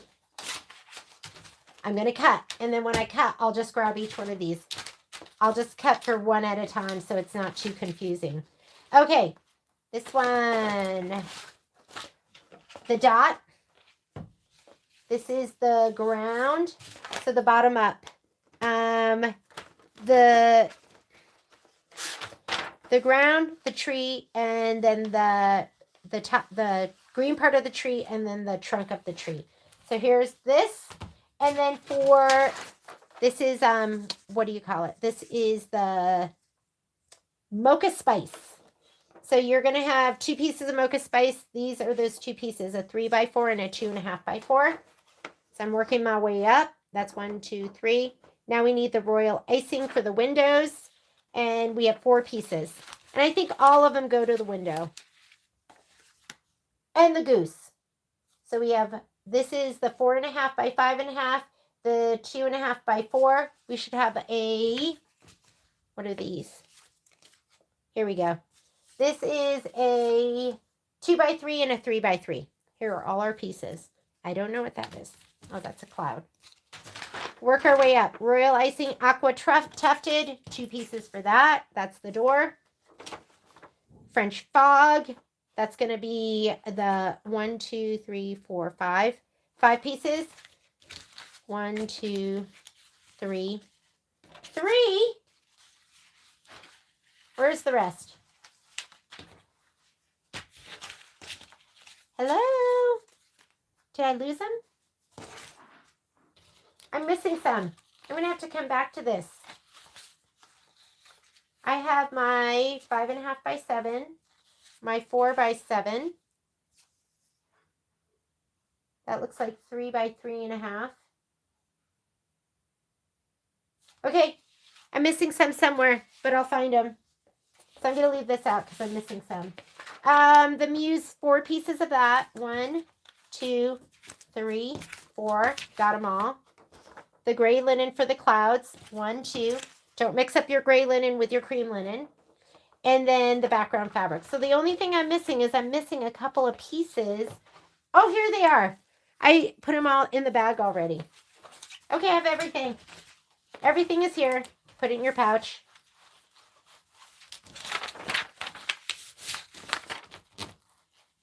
I feel like cutting is going to be so easy because our pieces are cut and prepped. Okay, June. June.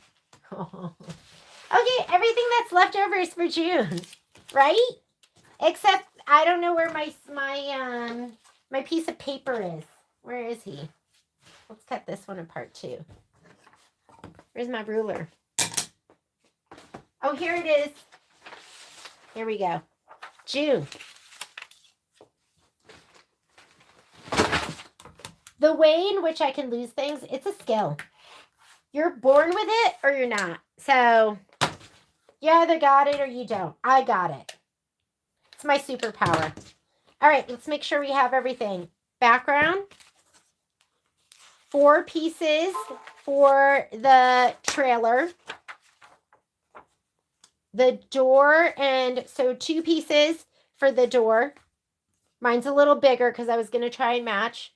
3 pieces for the window and the optional mini quilt back. Okay, this doesn't need heat and bond light on it. That's gonna make it really, really bulky. The ones that are for the quilt back, I would have just done it just the fabric. So I might be recutting these. I didn't look at that. So any of the ones that are going to be the quilts, I just want fabric. I want fabric to fabric because I'm going to turn it inside out. This is overkill. So just know I'm probably going to cut these again. Sorry about that. Learning, I won't do that when we do our next grouping. And then this is the ground.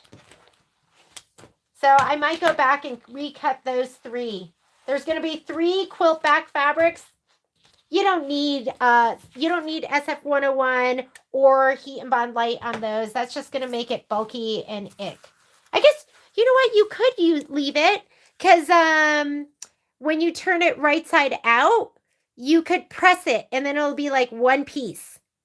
Maybe it was a happy mistake. We'll see. We'll see. We'll try it with one and see how it goes, okay? Okay. We are grouped.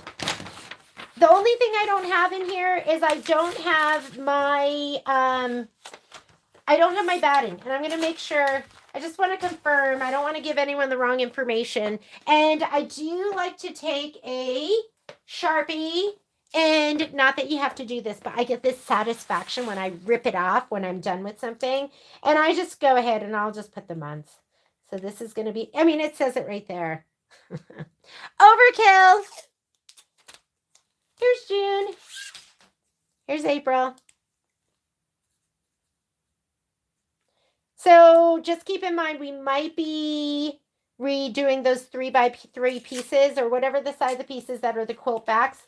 And when I say the quilt backs, you know, the little quilts that come in your embellishment kit, that's what I'm talking about. Sometimes you just go on autopilot. Okay. Embellishments. Embellishments. If it says cut as desired, here are my embellishments. I think. Anything that's cut as desired, I'm going to leave these for now. And like the day of, I'll figure it out. But you might want to put it, does this stretch? No. But still, sometimes I like to put it on these so it doesn't stretch. But if it's going to be as trim as desired, and then it might keep the edges nice. But look at this. This doesn't fray at all.